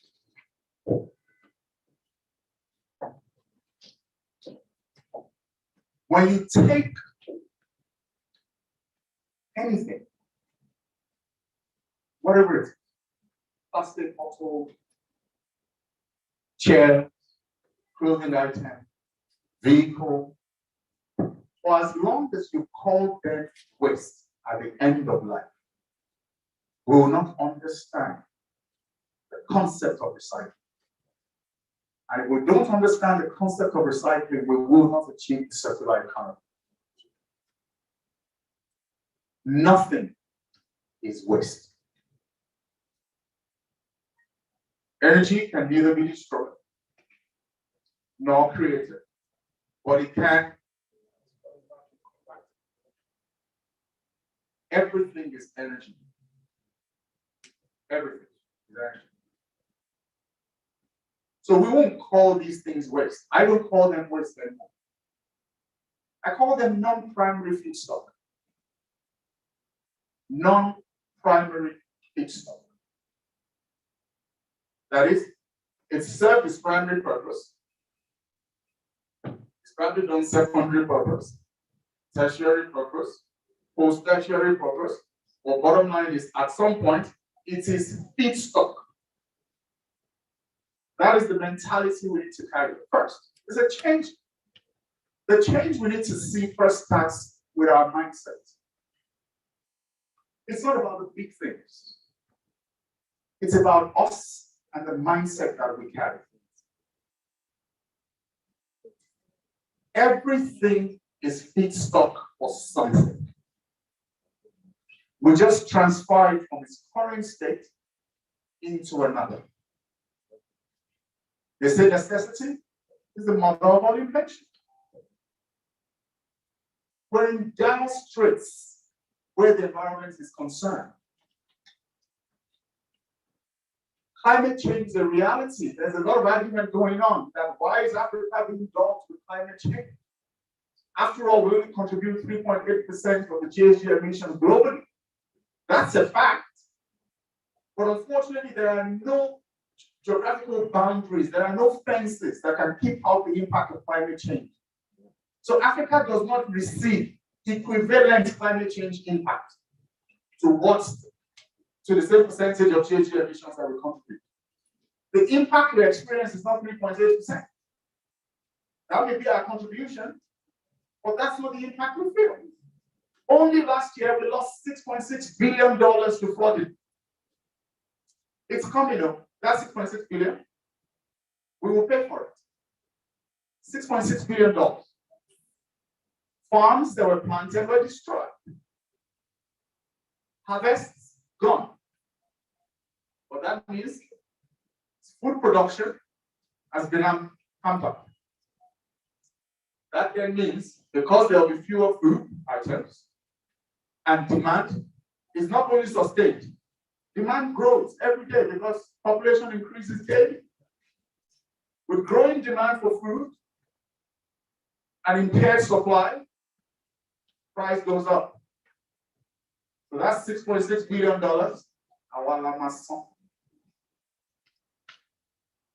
And that's the impact of climate change. And because we are in a developing environment with infrastructure that is not as resilient as today's climate conditions require, we suffer. So climate change is an existential concern for us. It's a necessity. Therefore, if it is indeed a necessity, then we must invent it. Because necessity is the mother of all invention. The circular economy will actually not reduce capital activities. It will only diversify it.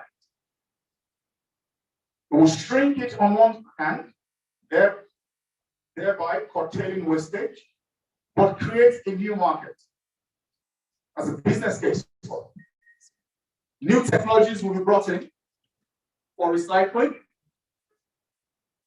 These technologies will employ people. People will be trained. People will create new things. New products will be in the market.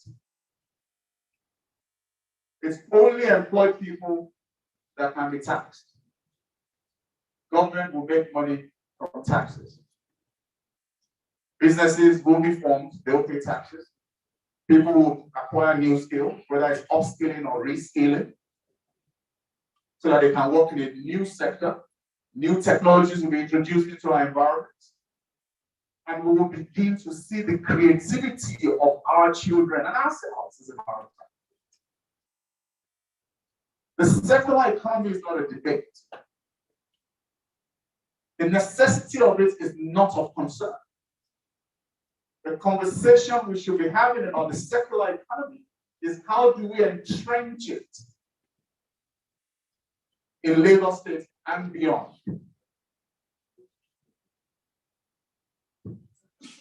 As Orlando Clean Energy, the meeting I had yesterday with the gentleman leading Loma is to invest in the circular economy. Partnering with Lagos State, we will take waste from Lagos, separate them, sorting that's supposed to happen from source, doesn't. But we create facilities where waste will come to. We'll take organic waste out and we'll turn organic waste into compost. All right, that's value from organic waste. We'll take PET bottles out, the ones that can be shredded. And so there are markets for this because people use these PET bottles, the shredded form, they further process them to make clothing items, shoes, bags, all sorts of things. We will do that as well, locally, here in Lagos State. So compost from organic waste. PET bottles, sorted out. Combustibles, the ones that you can use in the PET bottles.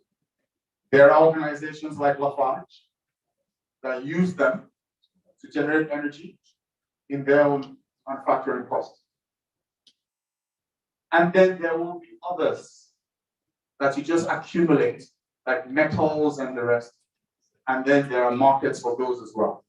What we are seeking to do is to ensure that 100% of waste generated in Lagos has value to it. Every single bit of it. And there will be dust. And those you just use to create greeneries and whatever. But nothing will go to waste because, like I said, they're not waste. They're non-primary feedstock. And we're looking to do the same with the wastewater and sludge that we generate in Lagos. Yes, I have 2 minutes. I'll start greeting you now. With the wastewater generated in Lagos and sludge as well, that have notoriously found their way historically into our water bodies without being treated. Then we eat the fish, and we say we're eating fresh fish, but it consumed waste, it consumed plastic, and then we get all of these things transferred into our bodies. We're sick, and the doctor doesn't even know why. And because the doctor doesn't know why, then it means we go to church. And then we pray, and then we look for miracles.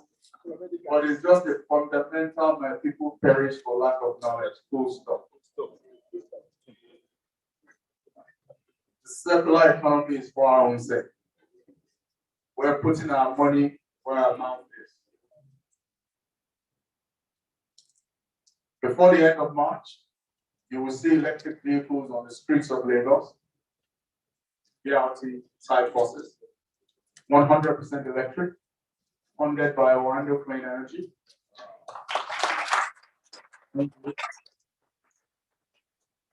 Because 61% of GHG emissions in Nigeria is caused by transportation, which means, by the way, that we move around a lot more than we produce. In other climes, manufacturing takes the cake. In our own environment, transportation takes the cake. In other climes, domestic consumption, that's powering your homes, and is higher than transportation. So if indeed we're serious about net zero by 2060 or 2050, as Lagos has committed to, then let's attack transportation and clean it up and begin to convert our internal combustion engine vehicles into electric vehicles. Gas is not as dirty as diesel or petrol, but it's not clean energy. However, because it's not as dirty, it will play a major role in the energy transition. But ladies and gentlemen, if I haven't said anything meaningful today, please understand. Let me leave you with this. The circular economy starts with you. You are the primary economy. To reduce, your decision. To reuse, your decision. To recycle, here's how you can help. I said earlier that sorting doesn't happen at source. In our homes, we pack everything, we dump in one bin. It doesn't happen. Let's start sorting from source. Thank you.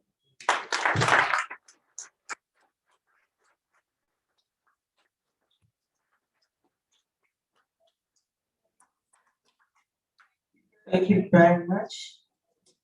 Thank you for, even though you announced the time check, thank you for staying in tune with the time. I do hope we're all enjoying every bit of this moment here today. And definitely, it's always something we will remember for good.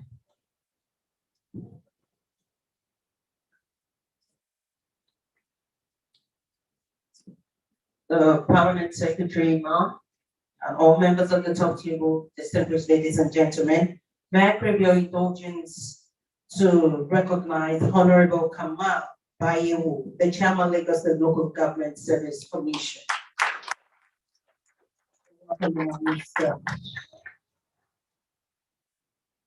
Also, the General Manager LASEPA, ably represented by Oduayo Ogunbi. Welcome, as well as the SSA Environmental Protection Martyrs. You're welcome.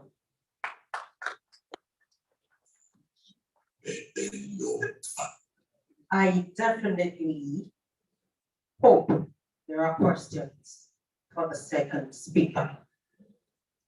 We'll entertain 2 questions. Can you please signify by raising your hands? 1. Can I have another hand up?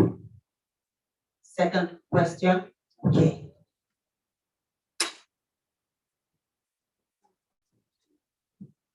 Thank you very much.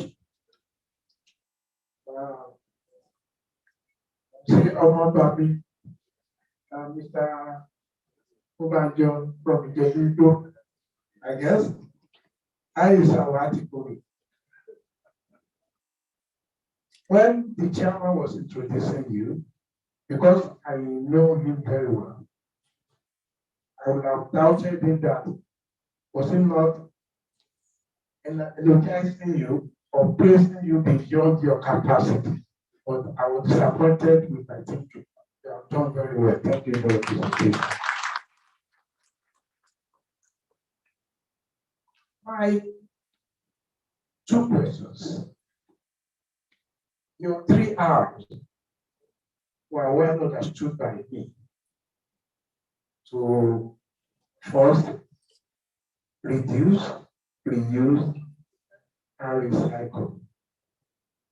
But I want you to see if it is possible to bring the second R, and that's my question. Where can we put reject of what you don't need as this third R? The second question, sir, is that sometimes we engineers are confused. In this room, we have numerous of engineers, civil, electrical, chemical, mechanical. My brother is a mechanical engineer, and we have so many of them. In fact, it's only in our division that we have succeeded in producing all the hands of engineers. We have civil, electrical, and that's why we're environmental engineers. But my question is, where is the role of environmental engineers in environmental sustainability? To drive it home so that we can learn from you and take that home. Thank you very much.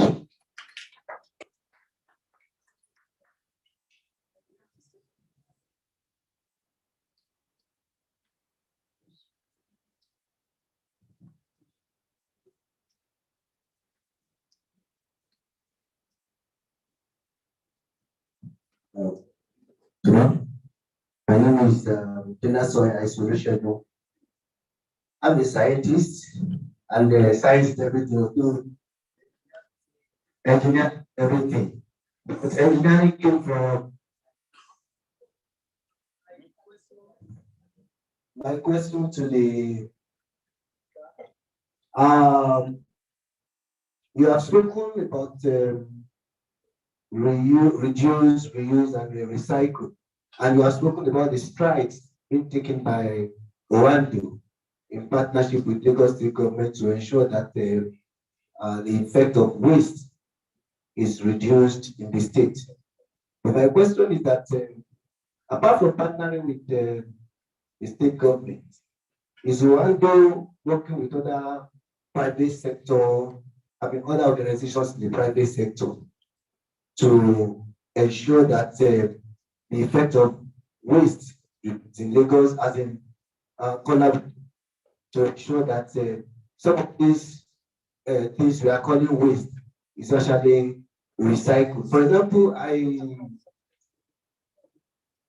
I'm aware of a particular organization, Petra Rubber, that at the time in Lagos State, proposed to recycle used tires to make powder that asphalt for road construction. But I don't know. Now, people have not seen it used anywhere. And I know that people from the public sector that are here. So maybe we could find out that Rwanda could also explore that particular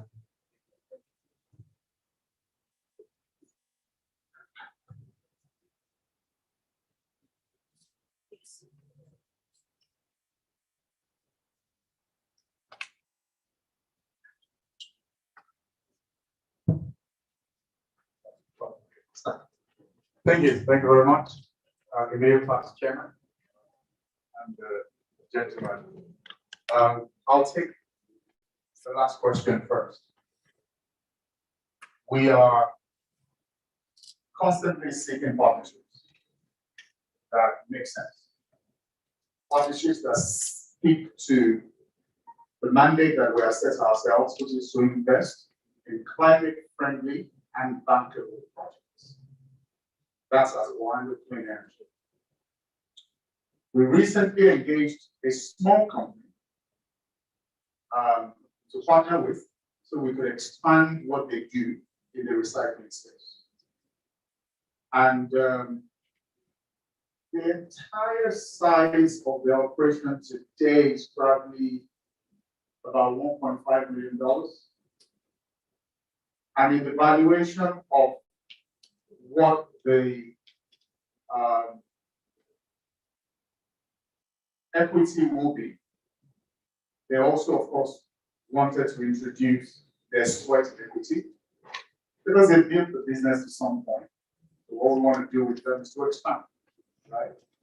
And they proposed that their sweat equity was 35%. That's 35% of $130 million. That's $45.5 million. It's quite a lot. Sometimes when people hear Orlando, they just see money. So I prefer to design my project from scratch, develop my project, and deliver them. So I don't waste my time negotiating $45.5 million free money because the technology is not proprietary. I can go to the market to buy the machine. I can hire the people that know what to do. So what exactly am I buying for $45.5 million? Just free money. Because I'm one. Wow. So, but that doesn't discourage anything. I mean, yes, they say who can do, but we're still open to meaningful partnerships to deliver on bankable projects that are climate friendly. We have looked at tires, we have looked at battery cases, and they do more than even input into asphalt and all of that. There was a governor in Ogun State once who used to say, "Bubu Eramashe." Bubu Eramashe. Yeah. Okay. But if you ask that question because you know someone that you want us to meet with and all that, please do approach. All right? We're open to that. Reject. If we add reject as an independent R, then it means that we're only rejecting after it's been produced. And for it to have been produced, it means the raw materials have been consumed. If the raw materials have been consumed, it means the exploitation has been done. The reject must be a factor in our decision to reduce. So you reject the temptation to buy 3. Just buy 2. Buy 1. Once upon a time, I had like 11 pairs of sunglasses. 11. Yeah. Different types, different.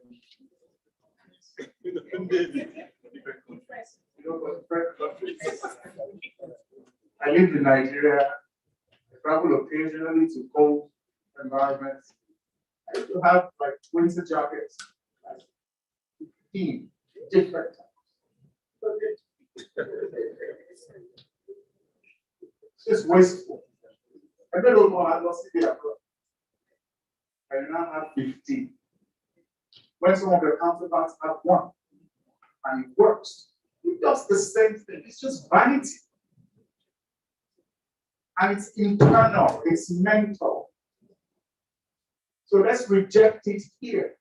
The emancipation of our mental slavery to consumption from here. So I agree. Let's add reject, but let's reject it as a part of reducing. So the first gate we walk through is the mental rejection of accumulating things. And once we overcome that, we're able to reduce. The role of environmental engineers in sustainability, you will design it. Research is yours. Design is yours. You will guide us. What is leading us today? There are 2 things leading this environmental conversation today. Policy and funding. Engineering hasn't come into play on a proliferated. It has come, but it's not leading it. But engineering will lead it in no time because engineering will sit. It's engineering that delivers the technology that's required. So there's research, there's design, and then what you design, you produce so that we can deploy, whether it's machine or the environmental design itself, architecture, how we build, the building materials that we use. This is engineering and this is environmental engineering. I studied urban and regional planning, the Faculty of Environmental Design and Management in Ife. And we were taught environmental engineering. And what I was taught is not what I see around me. We have moved away from all the building codes and the fact that we are expected to build only on 40% of the land. 40% of the land in BI. 1 billion land per. But yes, we have land challenges because we have population explosion. Lagos will become the most densely populated city in the world by the turn of the century. Fact. We have to be prepared for it because it doesn't mean we'll then just let it go and everything will go to the dogs. So the role of environmental engineers is fundamental. You will literally have to be the ones to teach us how to live through your research, how to design, how to build, and what technologies to use. Some of the technologies that we have developed today to help with climate change will become problems later. Fact. We need to think ahead and be ready for how we would then solve those problems when they occur. Today, globally, we've gained about 1.5 degrees Celsius. The earth has become hotter.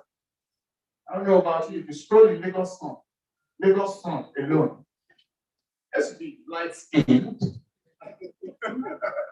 Once upon a time. But the point is, it means the world has become hotter. It means heat waves is a reality now that kills people. And it means that vulnerable communities where people cannot afford air conditioning, they don't even have access to electricity. 600 million of Africa's 1.3 billion people don't have access to electricity. Nearly 90 million of those people live in Nigeria. Engineering, your role is to begin to design air conditioners that require little power so that we can begin to save lives. Otherwise, our people will just die of heat. And then we need to also very rapidly invest and expand the infrastructure for mini grids, the proliferation of energy provision across the continent. Our work is plenty. Policy has done its bit, we've seen the framework. Money will always be required, but it's time for engineering or technology to take the lead and then let money follow engineering. Thank you very much, sir. It's time for the highly educated lecture. I told him to wrap up his lecture. And question segment 2. And he took like 20 minutes to answer questions again. Mr. Mbanjo. In fact, I know if I didn't start looking at him the way I was looking at him, he wouldn't have handed over the microphone. Can we once again give him a thunderous applause for a good job? Thank you very much, sir. This is the climax of today's program after the investiture. And that's the presentation of awards with notable dignitaries in our midst today. Of course, when we do things, I was told, some people will notice. They will notice, may not talk at the moment, but as time goes on, you will definitely be known for what you do and be recognized for good. And that's why today I have on my list about 5 individuals to be awarded today and 2 corporate bodies, friends, to be awarded today. Do we have any plaques quite ready and nearby?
May I invite for the first award presentation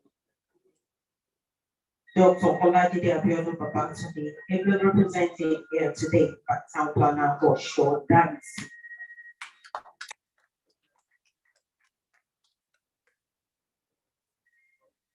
And to present the award is Engineer Sheson Moses Utukoya, the National Chairman of the Institution, MNSE, NIEE.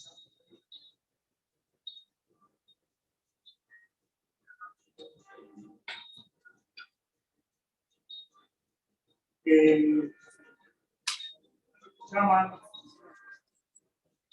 Director, and other dignitaries at the table, fellow representatives. We have our institution, hotel is a representative of the company, I want to beg of you. So, Dr. Olajide Abiodun Babatunde, special advisor to Governor Lagos State on AGIS and planning matters. As the guest lecturer, speaker, in a region the immense to the growth of the sustainable environment in Lagos State and your basic percentage. At the Investiture of the federal state chairman of the institution, Lagos chapter. How's the condition, sir?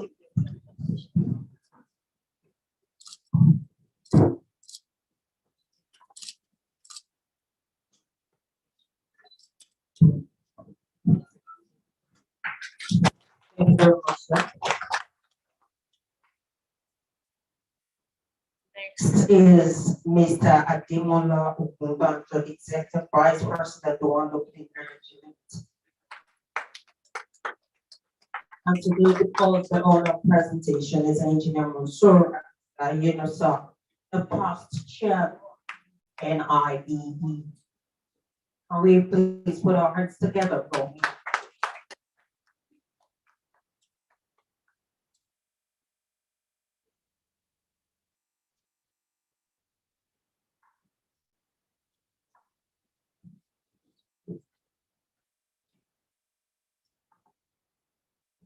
On behalf of the Nigerian Institution of Environmental Engineers, this chapter, I want to present this award to Mr. Ademola Ogunbanjo for as the distinguished speaker, guest speaker, in recognition of his immense contribution to the growth of the sustainable environment in Lagos State and the impressive performance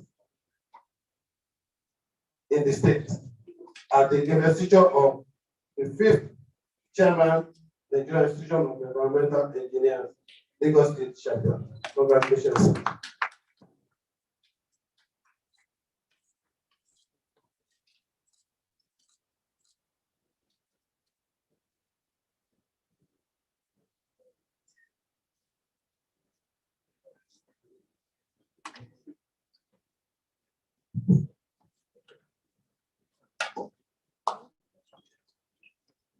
May I have Engineer Sheson Moses Utukoya?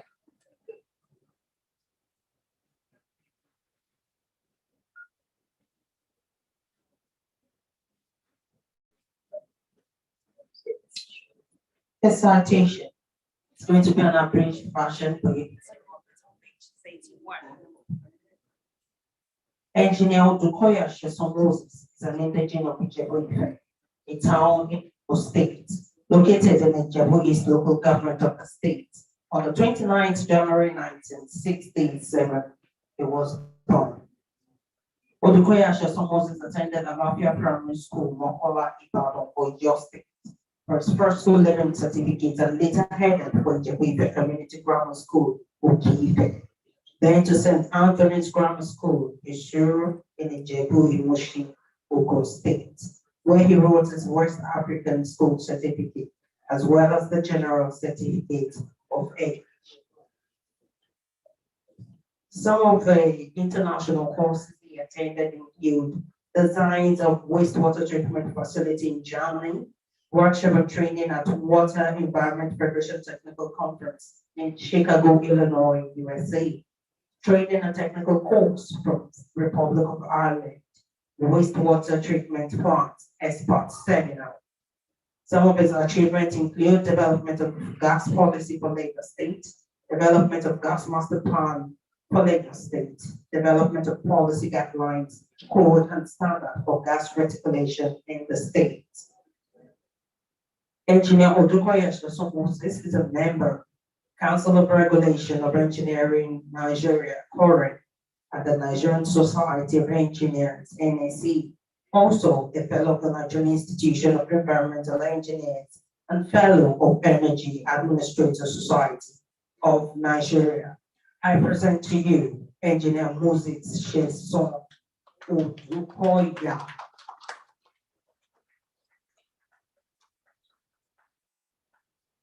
And to do us the honor of the presentation is Engineer Rashid Ayeni, FNIEE. And we put our hands together. He said that's his boss.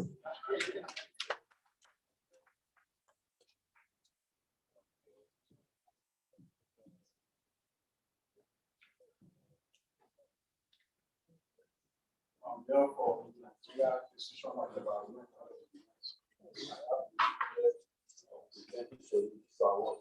recognition of your outstanding support and contribution towards the chapter and immense contribution to the growth of a sustainable environment. Again, I want to say congratulations.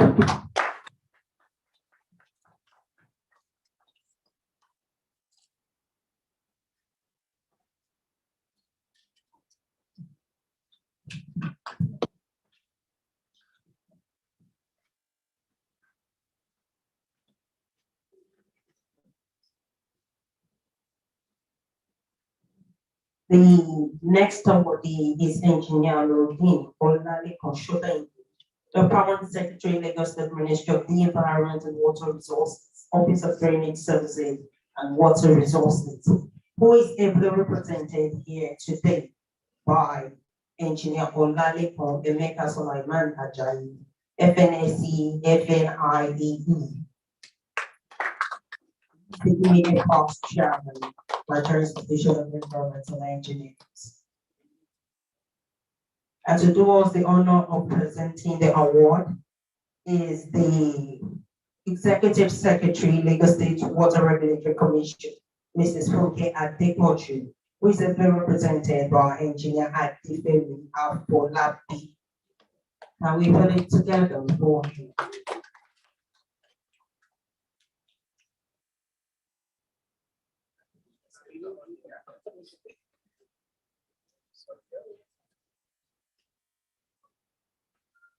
While we are waiting for him, to quickly read through his salutation. Engineer Sheda Ideolali Konorudin is a civil engineer and the current permanent secretary of the Drainage Services and Water Resources, Lagos State Ministry of the Environment and Water Resources. He has several years of experience serving the Lagos State government in various departments and local government areas. He holds a B Engine in civil engineering from the University of Illinois. In 1987, a master's in construction technology from the University of Lagos in 1990, and an MBA in finance and from the Lagos State University in 2004. He has held positions such as coordinator of the Lagos State Wastewater Management Office, that's WAMO, head of engineering department at the Lagos State Urban Renewal Agency, and director of project monitoring, evaluation, and training at the Ministry of Works and Infrastructure, and the general manager of Lagos State Building Control Agency, and he has made a positive impact on the built environment in terms of construction regulation and compliance with rules. He is happily married with children. I present to you Engineer Rodin Olale Konshoda.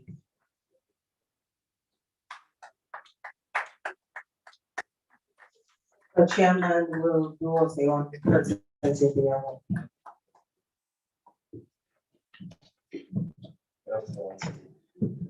So, on behalf of the Nigerian Institution of Environmental Engineers, Lagos State Chapter, we hereby present an award of recognition to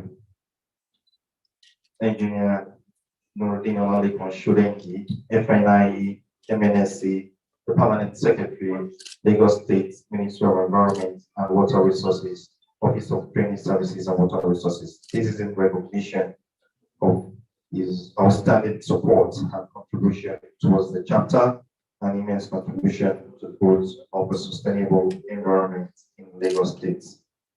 This is being done at the Investiture of the 5th Chairman, Nigerian Institution of Environmental Engineers. Thank you very much.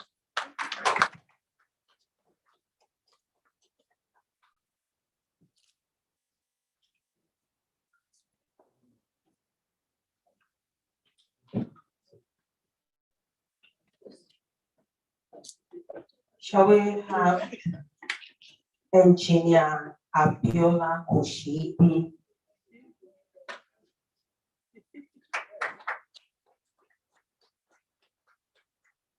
When you have a wonderful name, you cannot just like the name. When I call that priest, I said, Oshibi. She is indeed Oshibi. Can you just pay her anyhow? A citation of Engineer Mrs. Abiola Oshibi. Engineer Abiola Oshibi attended Laura de Nursery Primary School in Keja, Lagos, and a graduate college in Laro before proceeding to Wellsden College of Technology, Wellsden, UK, and Queen Mary College, University of London, UK, to complete a BSc in Civil Engineering. She began her civil engineering career with Taylor Woodrow Construction, UK, in 1989, and Gadmon Building Construction before returning to Nigeria to join the service of the Lagos State government with the Ministry of Transportation in 1996. As head of project in Loma, she served meritoriously and exemplary, leading to her being the recipient of awards and recognition such as the Lagos State Order of Merit Award in 2012, Best Manager and Staff in 2011, an Association of Professional Women Engineers of Nigeria, APRE, Emerging Leader Award 2010. Engineer Oshibi was deployed to the Ministry of Works and Infrastructure in 2015, where she was actively involved in project monitoring, evaluation, and training. She also represented the ministry in different capacities. She was appointed Permanent Secretary, Minister of Physical Planning and Urban Development in February 2021, where she contributed to the introduction of several initiatives, most especially digitizing the process of the ministry and all agencies, introduction of Green Building Initiative, and the domestication of the National Building Code. She was redeployed to the Local Government Service Commission in November 2022. Engineer Oshibi is a fellow of the Nigerian Society of Engineers, NSE, and is registered as a certified practicing engineer by the Council for the Regulation of Engineering in Nigeria, CORE. She became a fellow of the NSE in 2013 and has held positions such as Assistant Secretary, General Secretary, Vice Chairman of the Nigerian Society of Engineers, Ikeja Branch, Publicity Secretary of Association of Professional Women Engineers of Nigeria, Membership Secretary, Waste Management Association of Nigeria, WANASEN, ex-official member of Nigerian Institution of Environmental Engineers, NIEE, in 2014, and chairman of NIEE Lagos chapter. She was the opportunist president of the Rotary Club of Omole Ojodu, and currently the chapter president and imaginative president of Rotary Club of Ikeja, Alausa Gold. She is happily married with kids. I present to you Engineer Abiola Oshibi to present the award. Now the collector is going to be the giver.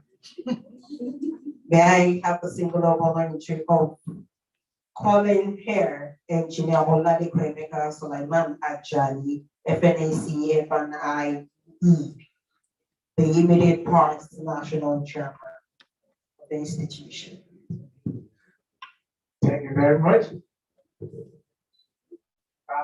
on behalf of the Nigeria Institution of Environmental Engineers, Lagos State Chapter. This award recognition humbly presented to my chairman, my peers, my sister, Engineer Dr. Mrs. Abiola Kuseke, fellow Nigeria Society of Engineers, fellow Nigerian Institute of Civil Engineers, fellow Nigerian Institute of Environmental Engineers, and member of the Society of America Civil Engineers. Immediate past chairman, that is difficult to forget, the history of Lagos State Chapter of NIEE. In the recognition of your outstanding support and contribution towards the development and upgrading of the chapter from the local chapter they call Lagos chapter to Lagos State chapter, covering the whole Lagos State. In order to approve for that, we cannot forget your contribution. Congratulations, my sister.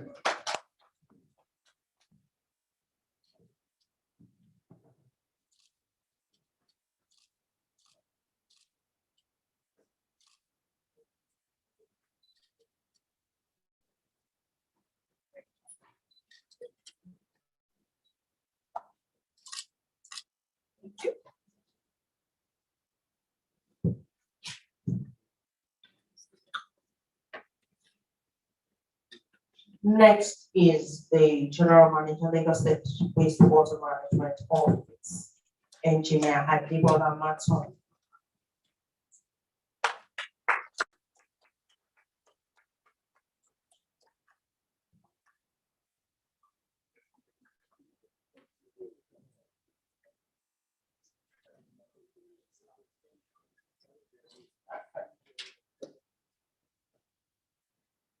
A citation.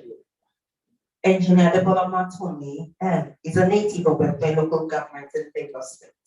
In 1981, he enrolled at Husi College in Warri. He earned a degree in mechanical engineering in 1988 from the esteemed University of Ife, now Obafemi Awolowo University, Ife, as well as PhD in public relations and marketing, a Master of Business Administration, MBA, and a Master's in Transportation Planning and Management from the University of Nigeria in Suga. Before being the General Manager of Lagos Wastewater Management Office, he held the position of Director of Engineering Services in the Ministry of the Environment, Director of Transport Operations in the Ministry of Transportation, and Assistant Director working with the Director of Drainage Services, who is in charge of assembling the drainage data bank for the Ministry of the Environment. Additionally, he also assisted the Director of Sewage in the Ministry of the Environment in the rehabilitation of sewage treatment facilities in the state. He served as one-time head of the Work and Housing Department of Lagos Island Local Government and head of the Mechanical Engineering Unit of Egbe Local Government. He was once a class teacher, taking physics, integrated science, and chemistry early in his public service career. He is happily married. I present to you Engineer Adibola Maton. The button is going to switch again, as I will invite Engineer Abiola Kuseke, FNSE, FNIEE, to do the presentation of our work.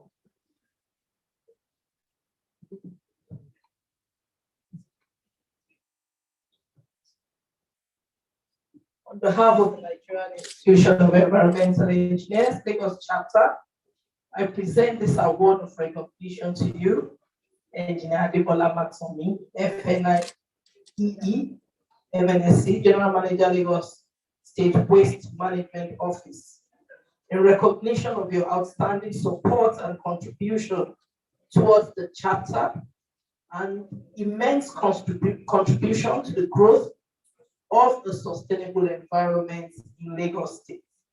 Congratulations.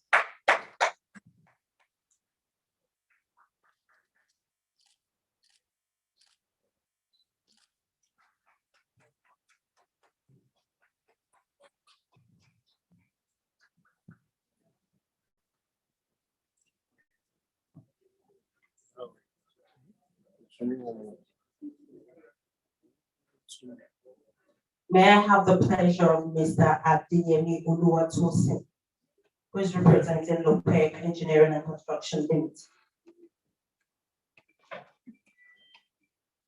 Before he gets here, I'd like to recognize the presence of Engineer Ayodele Antonio, the former General Manager La Sepa.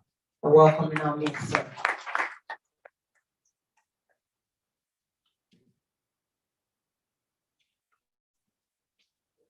A brief of Lopec Engineering and Construction Limited.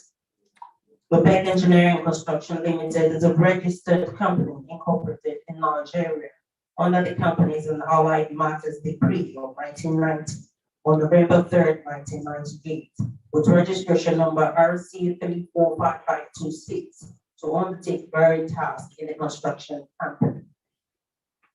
One of the corporate objectives of the company is to provide a dependable organization which will assist governments, organizations, and individuals in construction projects, implementation, and to ensure that infrastructure constructed by the company are delivered in time and at the highest possible standard.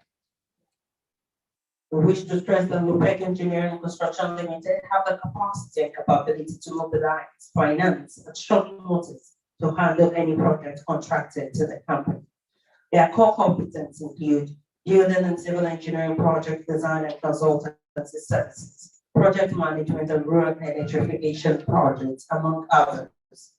Their mission statement is to undertake value-added works to meet the specific needs of our clients at the cheapest possible cost, using durable and good quality material inputs and deliver steam pump. For the rest, you can open to page 33. I present to you Lopec Engineering and Construction. To do us an honor presentation, I'd like to call on the National Chairman, Engineer S.M. Odukoya, NIEE.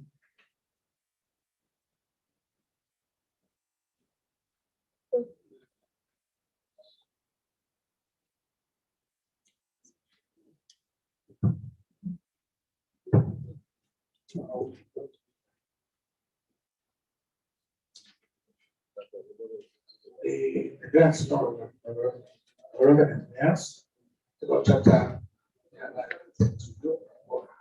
recognition to organization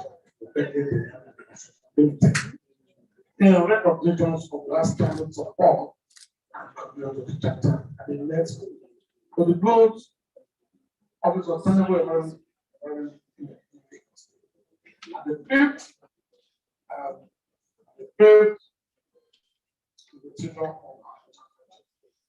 thank you.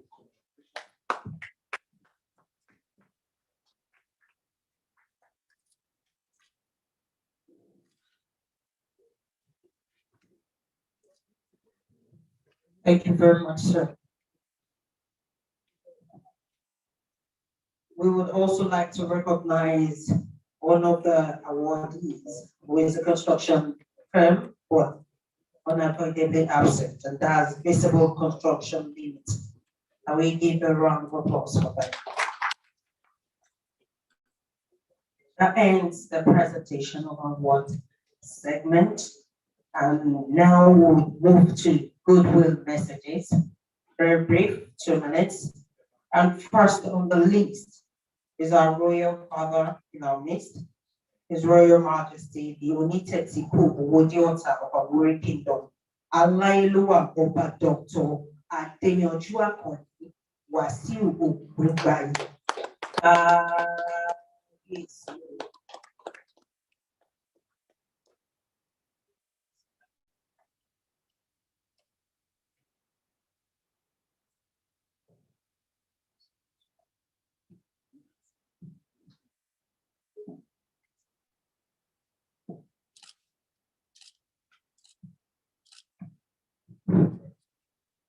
Good afternoon to everybody present here today.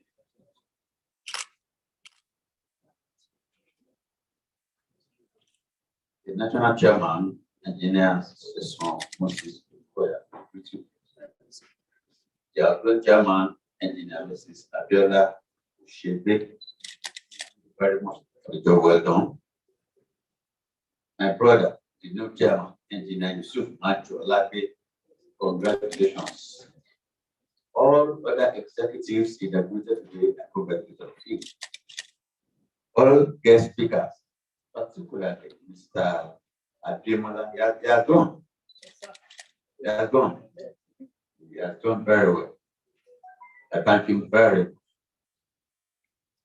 Ladies and gentlemen, from what I have learned here today,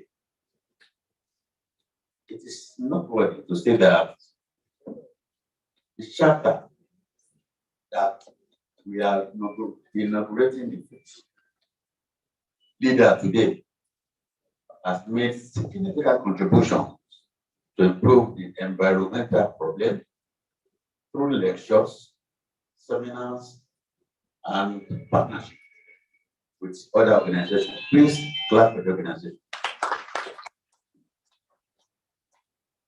I want to note that environmental challenges are enormous in our environment and society. I hereby urge the new chairman to do more than expectation. If I move forward, I want the mother of the new chairman to stand up for recognition. Mama, to be allowed ever make a job. Mama, olórí rí ni. Ẹ̀túbọ̀ gbó, ẹ̀túbọ̀ tọ́, ẹ̀fọ́ pawú, ẹ̀kiri. Thank you very much. I want to urge this society to liaise with government power, particularly at the Lagos state level, to create more employment opportunity for the young engineers. It is my pleasure to see here that it is not only the environmental engineers that are here, we have other engineers here, the civil engineer, the mechanical engineer, and so on and so forth. As I'm standing here, I have two engineers too, one mechanical engineer and another one that's in the environmental. They are still jobless.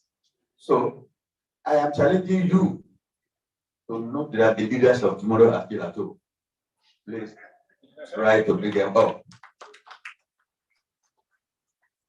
Of course, all of us will take one thing home. That is from Ademola Oku Bando. He said that I go reduce, reuse, recycle. I will use the last one. Reduce, reuse, recycle for new use. Thank you, and God bless all of us.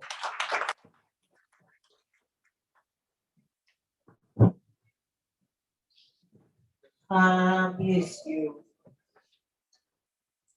Ẹ ṣeun bá jókòó pé kíròkèrè jẹjẹjẹ kó dòkè ni. Àwọn olórí wa gbó kùjẹkùjẹ láàfin.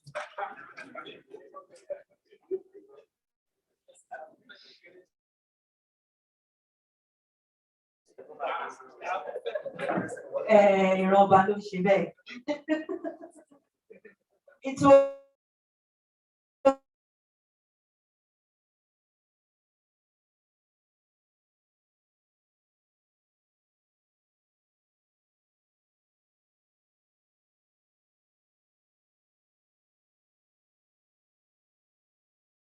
Give after having given a good way to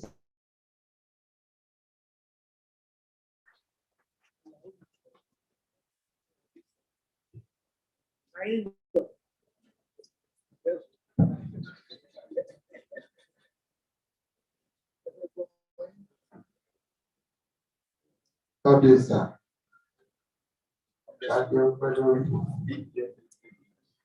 Ini upah kini bos lema kabu, ini yang kalu. Sudah terlihat dari tak ada kini. My peers, I greet you. My chairman, my brother, I also extend my greeting over there. Everyone here, the purpose of everybody here today, we know it's about the environment. And it has been aptly put that we should all ensure that the environment is sustainable for the future generation not to lack. In the word of the lecturer that left, Mr. Ademola, I want to put it across too, that we should mind what we do at our primary economy, that's our primary goal, so that at a larger scale, we will assist in sustainable development of Lagos State in particular and Nigeria in general. Thank you very much.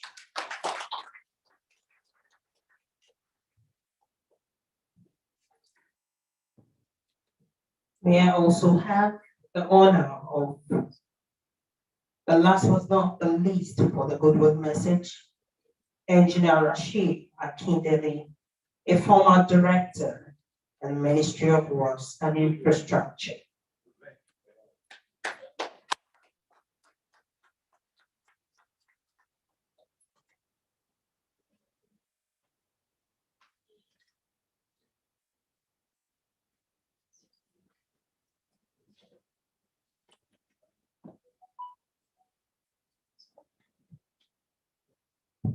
Good afternoon. Thank God we are all here today. But before I proceed, let me first of all give my cabinet.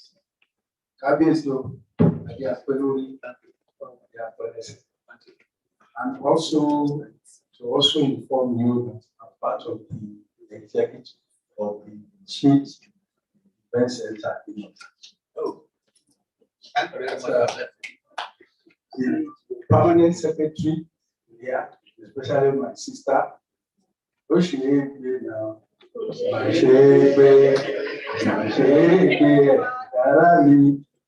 way I used to.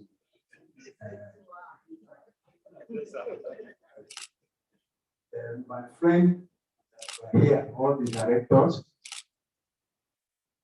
I said, thank you very much for turning up. The chairman of today, I'm not surprised if to pay the chairman of this, especially the environmental, because I know that from day one, when you look at his background and the effort, both spiritually, academically, is very, very simple. And God will continue to assist you, to guide you, and to lead you, especially for your period of your tenure. On behalf of the family, that is the MAJOLAGBE family, I'm a brother to our mother, we want to say a very big thank you. And the message we have, the last speaker, I've said it all. We go back to the last speaker about all the points I've raised, because I don't want to go back, I don't want to bother everybody here. But one thing remains, that there's need to have a legal instrument to operate on those two or those three factors, which I believe is a challenge for this environment to ensure that they can have. And what I mean by that is, if we travel abroad, we will see that in every home, they will have about 3 sections of where you can dump sorting out or whatever. But as of today, the education in Lagos State is not too good, which means the environmental people has a lot to do. And again, the environmental engineer is not only meant for only environmental engineer.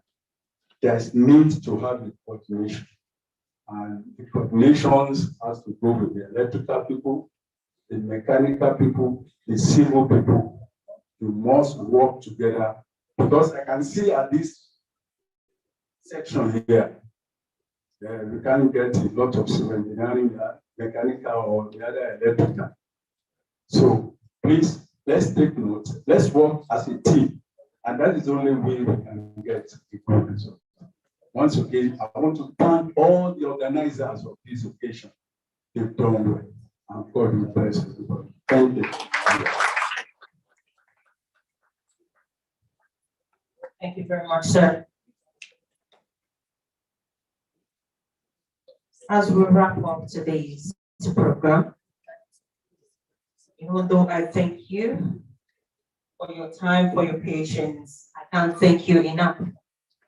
So officially, I'd like to invite for the vote of thanks the Vice Chairman, Lagos Chapter of NIEE, Engineer Helen Wanke Taiwo. She's also a Director, Water Resource, Office of Drainage Services of the Ministry of the Environment and Water Resources. Can we put our hands together for her?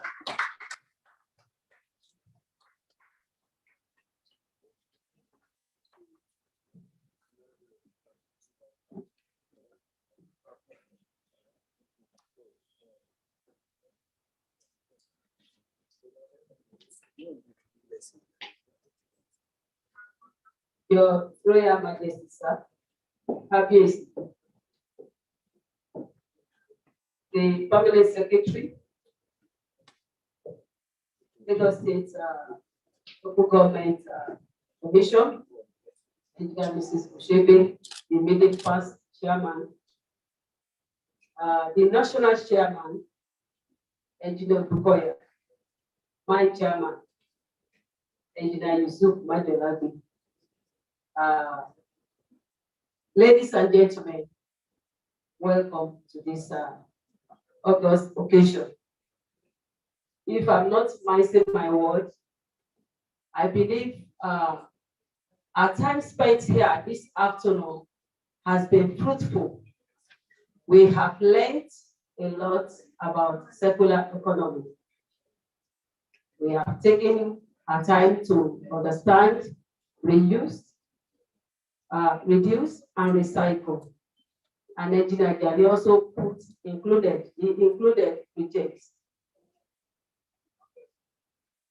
Let me say one thing here, that where Lagos State is going now, I believe we are going towards the right direction in terms of environmental sustainability, looking into our economy and try to fix it up. There is not, from what I have gained, I will say that nothing is waste, as they have said. And there's a saying that says, waste is a resource. There is nothing that is waste. I'm proud to say that my handbag that is there was made from plastic waste. It is written on the inside that bag. Made from plastic waste. That is the bag. That's behind you there. That's the bag I'm holding. And so on this note, I want to say that, let me appreciate, I have been told to give vote of thanks. And first and foremost, I want to say we are here because of one person, the maker of heaven and earth. Yeah, it's inside. Read it. Open the bag. It's the middle one, the middle one, the middle one. The middle one. When I saw it in Denmark, I decided to buy it. I will not be the only one to see it. So this is the bag. It's made from plastic waste. Plastic. So I'm here to give vote of thanks. Thank you. First and foremost, I want to say thank you to Almighty God for giving us the opportunity to be alive today. We are here not because of our power. We woke up this morning because God woke us up, not because we have the opportunity, not because we have the ability. So I want to say a big thank you to Almighty God. Then I want to say thank you to Obalade, the Kabiyesi in our midst. He has been here since morning and he's still here. He's not in a hurry.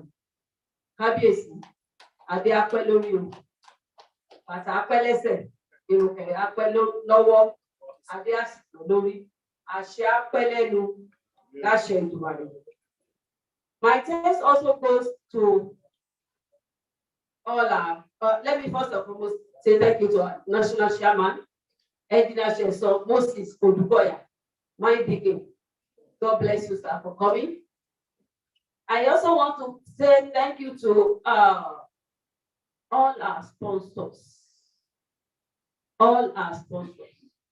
I recognize the ACPC chairman, Chieftain that was here. I'm not sure, maybe he's still around. I think he has gone. I want to say thank you, sir.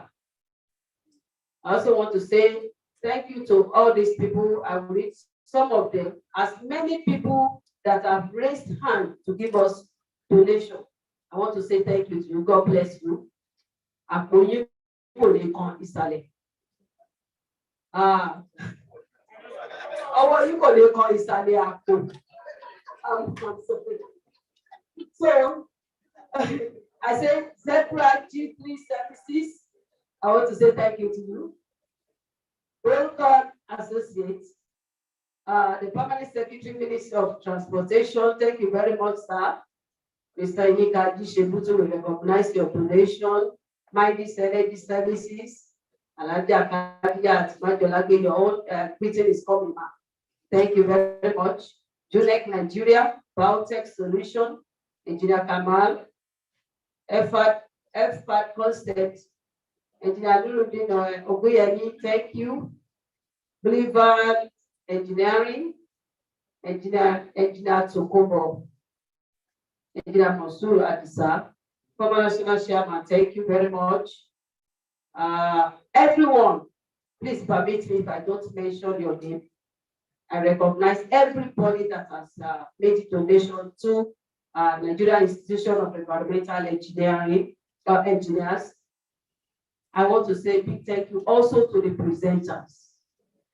Town planner Oshoda is representing the special advisor to the governor of Lagos State on EGIS and planning matters. Thank you very much for taking your time here, sir. We really recognize you.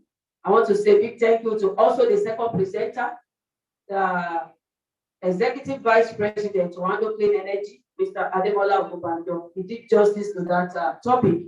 I want to say a very big thank you to him, though he has left. I also want to say thank you to all national ESCOs that are here. Thank you for coming. I recognize the Nigeria Institution of Environmental Engineers, past chairman, past ESCOs. I want to say thank you very much to all of you. And I want to say thank you to the family of MAJOLAGBE. Ma, thank you very much, ma. Ojo Yadalema. Eko wajebe eje womo pepepepe isu omo ajina fún yín jẹ o kò dẹ̀ ní jó yín lẹ́nu nígbà nínú àìsàn ní agbára Èdùmàrè. Thank you for identifying with us. God bless you. I also want to extend my appreciation to the members of the family, the uncle, Engineer Akindele. I know I didn't even know that. This is Engineer Mrs. Taiwosa. If you can recognize, I'm still coming to greet you, but I didn't see you because this time. Thank you very much, sir. Mas, the in-law, Mama wa Esheogoliu, Epefuwa. Thank you very much, the sisters, the brothers. We really appreciate you. Thank you for identifying with us. I want to extend my appreciation to the all the GMs that are seated. Thank you for coming, sir. The GM in Aswago. The GM Lasepa was represented. Thank you very much. Thank you for coming.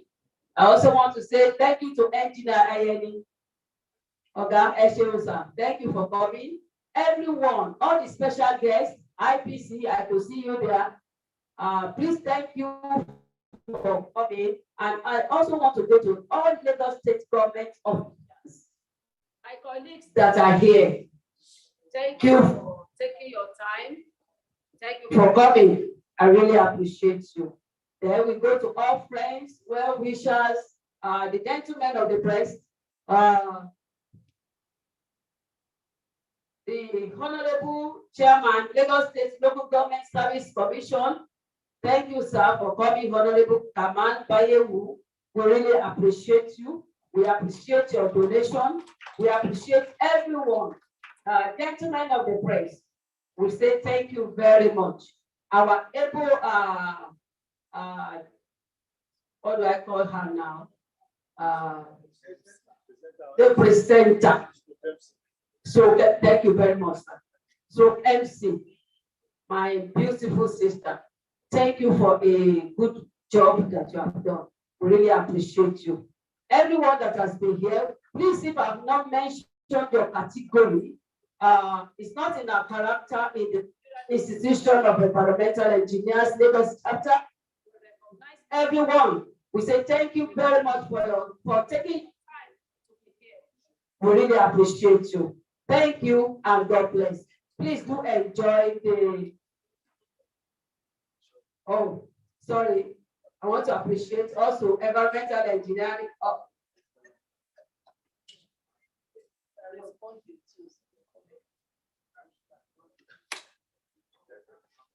Okay.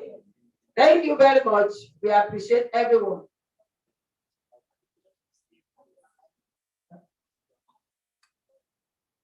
They are all welcome.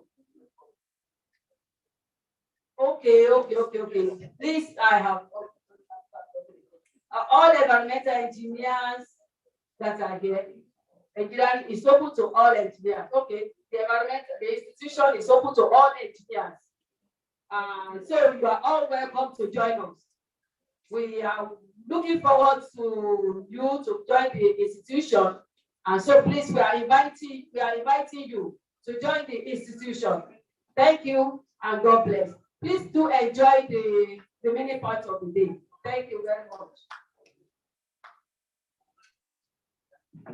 And we give her a round of applause. Thank you very much. We are Nigerians, and as such, we have to be recognized and appreciated. Just 18 years that this state chapter started, and they have been able to do something this big. Indeed, I say congratulations. And with that, I'm going to NIEE. I'm going to give you a noble N. Can we please say N? An indefatigable I. An efficient E. And an eloquent E. Thank you very much. I'm David Rabbit. I bring your compare for the day. Thank you for your time. Thank you for listening. Thank you for making my job quite easy. And I pray that you all have a safe trip to your home. May I invite Engineer Monsur Andagbe, the Chairman of Lagos State Chapter, for the closing prayer. Please, we don't leave yet. Let's end with a closing prayer. And then there's a lunch buffet after this, please. To God be all the glory. Thank Almighty God, because yes, you can see it has been a great success. We thank Him for everything.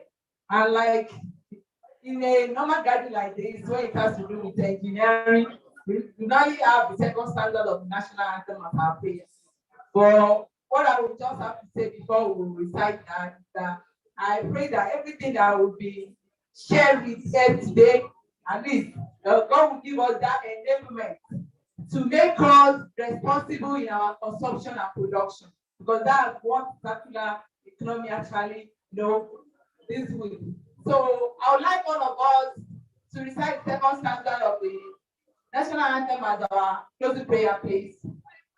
O God of creation, direct our noble cause, guide our leaders right, help our youth the truth to know, in love and honesty to grow, and living just and true, great lofty I attain, to build a nation where peace and justice shall reign. Amen. Thank you so much. While we're standing, can we go back to the first stanza? The national anthem. 1, 2, 3. Arise,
group photographs, please. Group photographs.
All staff of class 1, can we have you here to snap with the GA? All staff of class 1.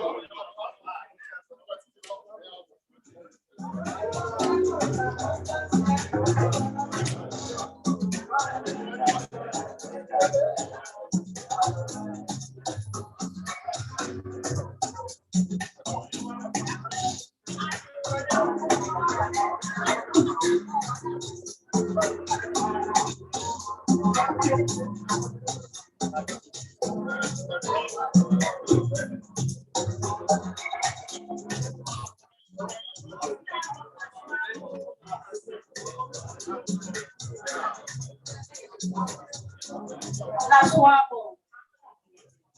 Can we have you snap with the GA?